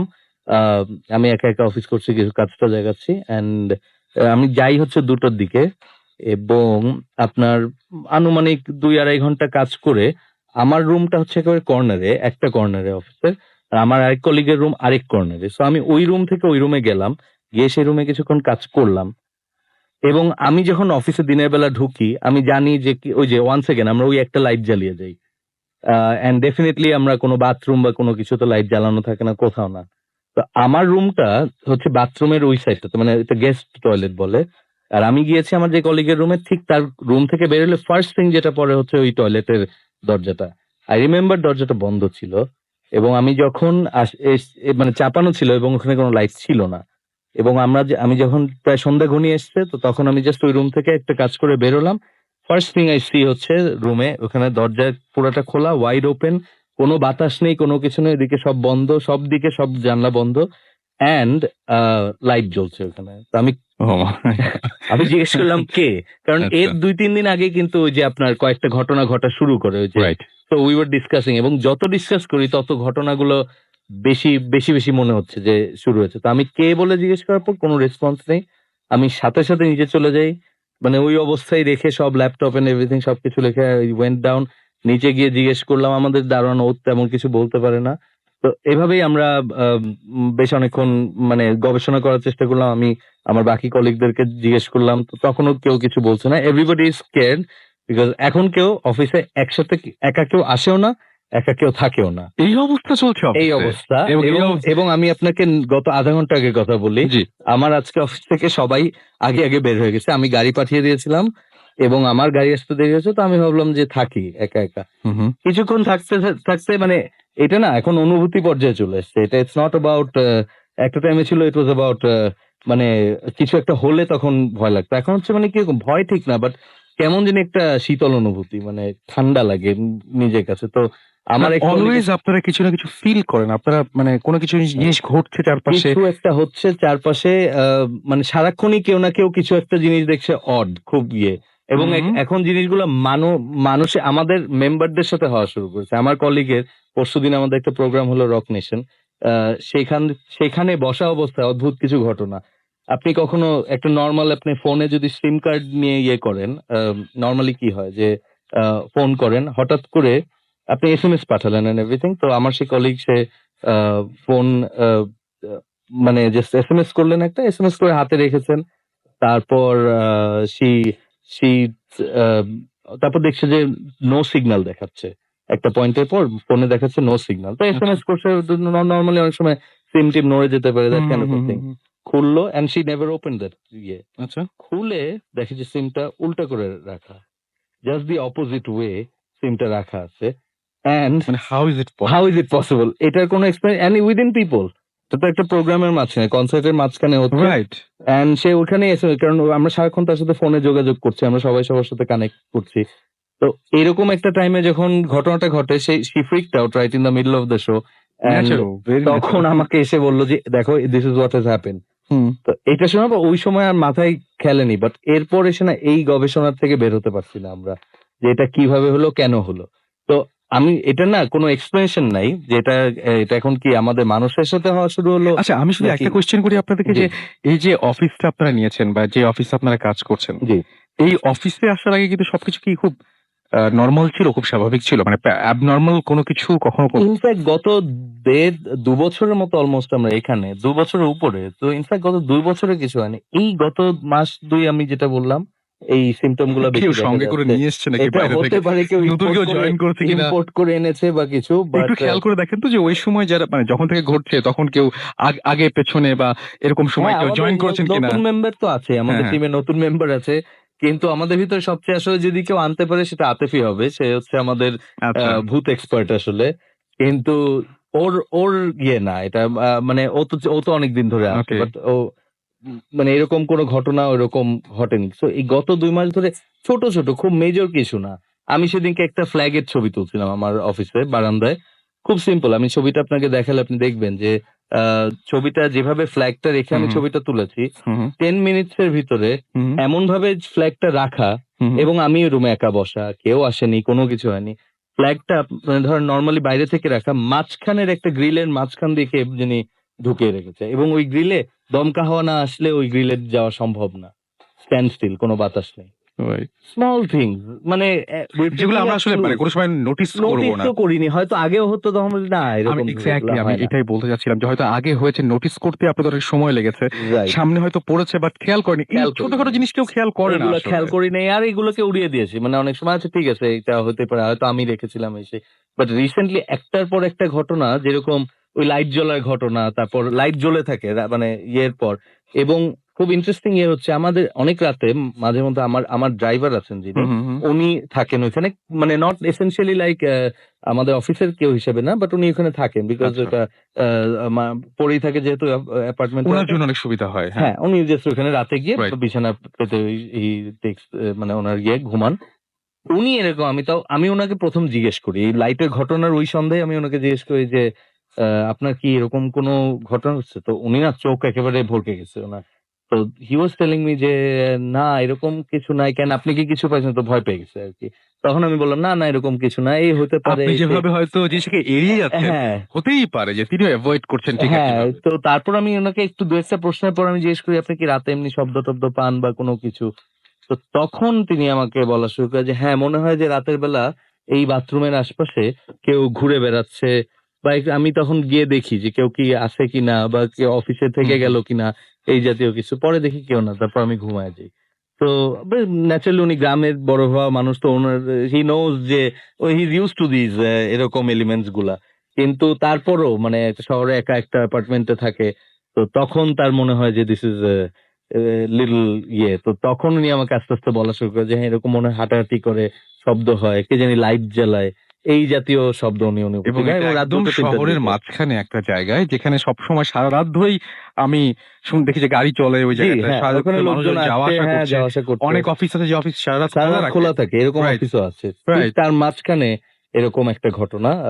বাট আমাদের রোডটা খুব ইন্টারেস্টিংলি একটু পিছনের দিকে, হুম। 10 নম্বর রোড যেটা, তো ওই পিছের দিকে যেটা হয় যে যাতায়াতটা একটু কম। 8 নম্বর for example is very busy. Right. আমাদের এটা জাস্ট ওই 8 নম্বরে যে মাঠ আছে, একটা মাঠের পাশ দিয়ে আপনি যদি দেখেন ঠিক মাঝখানে একটা সাদা বিল্ডিং, 9 Right. তলা একটা বিল্ডিং উঠে গেছে। দ্যাট ইজ দ্য বিল্ডিং, এবং সেই জায়গাটাতে আপনার এরকম সচরাচর এই জাতীয় শব্দগুলো হচ্ছে। খুব ইন্টারেস্টিংলি দোতলায় আমার খুব ক্লোজ একজন ভাইয়া থাকেন, দোতলায় আমাদের বিল্ডিং এই। ওটা মানে কোনো ইয়ে হিসেবে না, কাকতালীয় ভাবে উনিও এখানে জয়েন করেছেন, মানে এসে ভাড়া নিয়েছেন, উনি থাকেন ওখানে। তো উনি আবার এইসব ভয়-টয় পান না অত। তো এমনি আমরা কথাবার্তায় অনেক সময় এমনি হাসাহাসি করেন উনি। তো উনার একটা ছোট বাচ্চা আছে, 3 বছর বাচ্চা, মেহেরান নাম। তো মেহেরান নাকি তার বাবাকে জিজ্ঞেস করে যে, "বাবা মানে অনেক সময় মানে তারা দুজন থাকে, জাস্ট বাবা মা আর বাচ্চা ছেলেটা। তো এই দোতলায় তারা থাকে। তো বাচ্চা নাকি মাঝে মধ্যে কার সাথে কথা বলে, তো জিজ্ঞেস করে কার সাথে কথা বলে, বলে যে না এই যে এমনি কথা বলছি ওনার সাথে। তো বলে কে, ওকে, বলে যে ওই যে ও, তুমি চিনো ওকে, হাই বলো। তো বাচ্চারা অনেক সময় আমরা বলি যে অনেক কিছু দেখে চোখে, অনেক কিছু ফিল করে। তো উনি হেসে উড়িয়ে দিলেন, কিন্তু যেহেতু আমাদের এইসব ঘটনাগুলো ঘটছে, নিকেতনে এরকম অনেক ঘটনা হ্যাঁ, আছে নিকেতনের এরকম ঘটনা আমি এর আগে শুনেছি। এবং বেশ কিছু আছে। তবে এই সাইডে আমি শুনি, আমি জানি যে ৩ নম্বর রোড, ২ নম্বর হুম, রোডের হুম, ওইদিকে হুম, হুম। আরো বেশি এই ধরনের কিছু জায়গায় ঘটনা আছে। বাট এই আমাদের বিল্ডিং এ এগুলো রিসেন্টলি শুরু হওয়াতে, তো ওনার সাথে এটা দেখলাম, তো বলে যে ওই বাচ্চা নাকি এরকম মাঝে মধ্যে রিয়েক্ট করে। তো ও তো ছোট, ও তো বুঝে না এই ঘটনাগুলো কি। Right. তো ও বলে ও খেলা করে, কথা বলে, এরকম একটা ইয়ে আছে তার। তো ইটস গেটিং স্ক্যারিয়ার এভরিডে। আমি ইনফ্যাক্ট নিজে কিছুক্ষণ আগে আমি না থাকতে পেরে আমি বেরিয়ে এসেছি। আমি গাড়ি আসে নাই, কিন্তু আমি বেরিয়ে এসেছি এন্ড আমি হেঁটে অর্ধেক পথ আসলাম, তারপর গাড়িতে বাকিটুক আসলাম। তো মানে ইট হ্যাজ বিকাম ডিফিকাল্ট আর কি। মানে Right. হয়তো এখনো কিছু না, হয়তো কিছু না, বাট এই ফিলিং গুলা, ছোট ছোট ফিলিং, ইটস বিল্ডিং আপ। তো ওই জায়গাতে আমরা ওকে, আছি। ফাইন। আমরা নেক্সট আরো আপনার কাছ থেকে ঘটনা পাবো আশা করছি। Will be waiting for the big one. Story আশা করি আমাদের সাথে ঘটবে না। ঘটবে না। ওকে, হ্যাঁ, okay, thank you very much. Thanks জি। ফর কামিং এবং আমাদের সাথে ঘটনা শেয়ার করার জন্য আপনাকে অনেক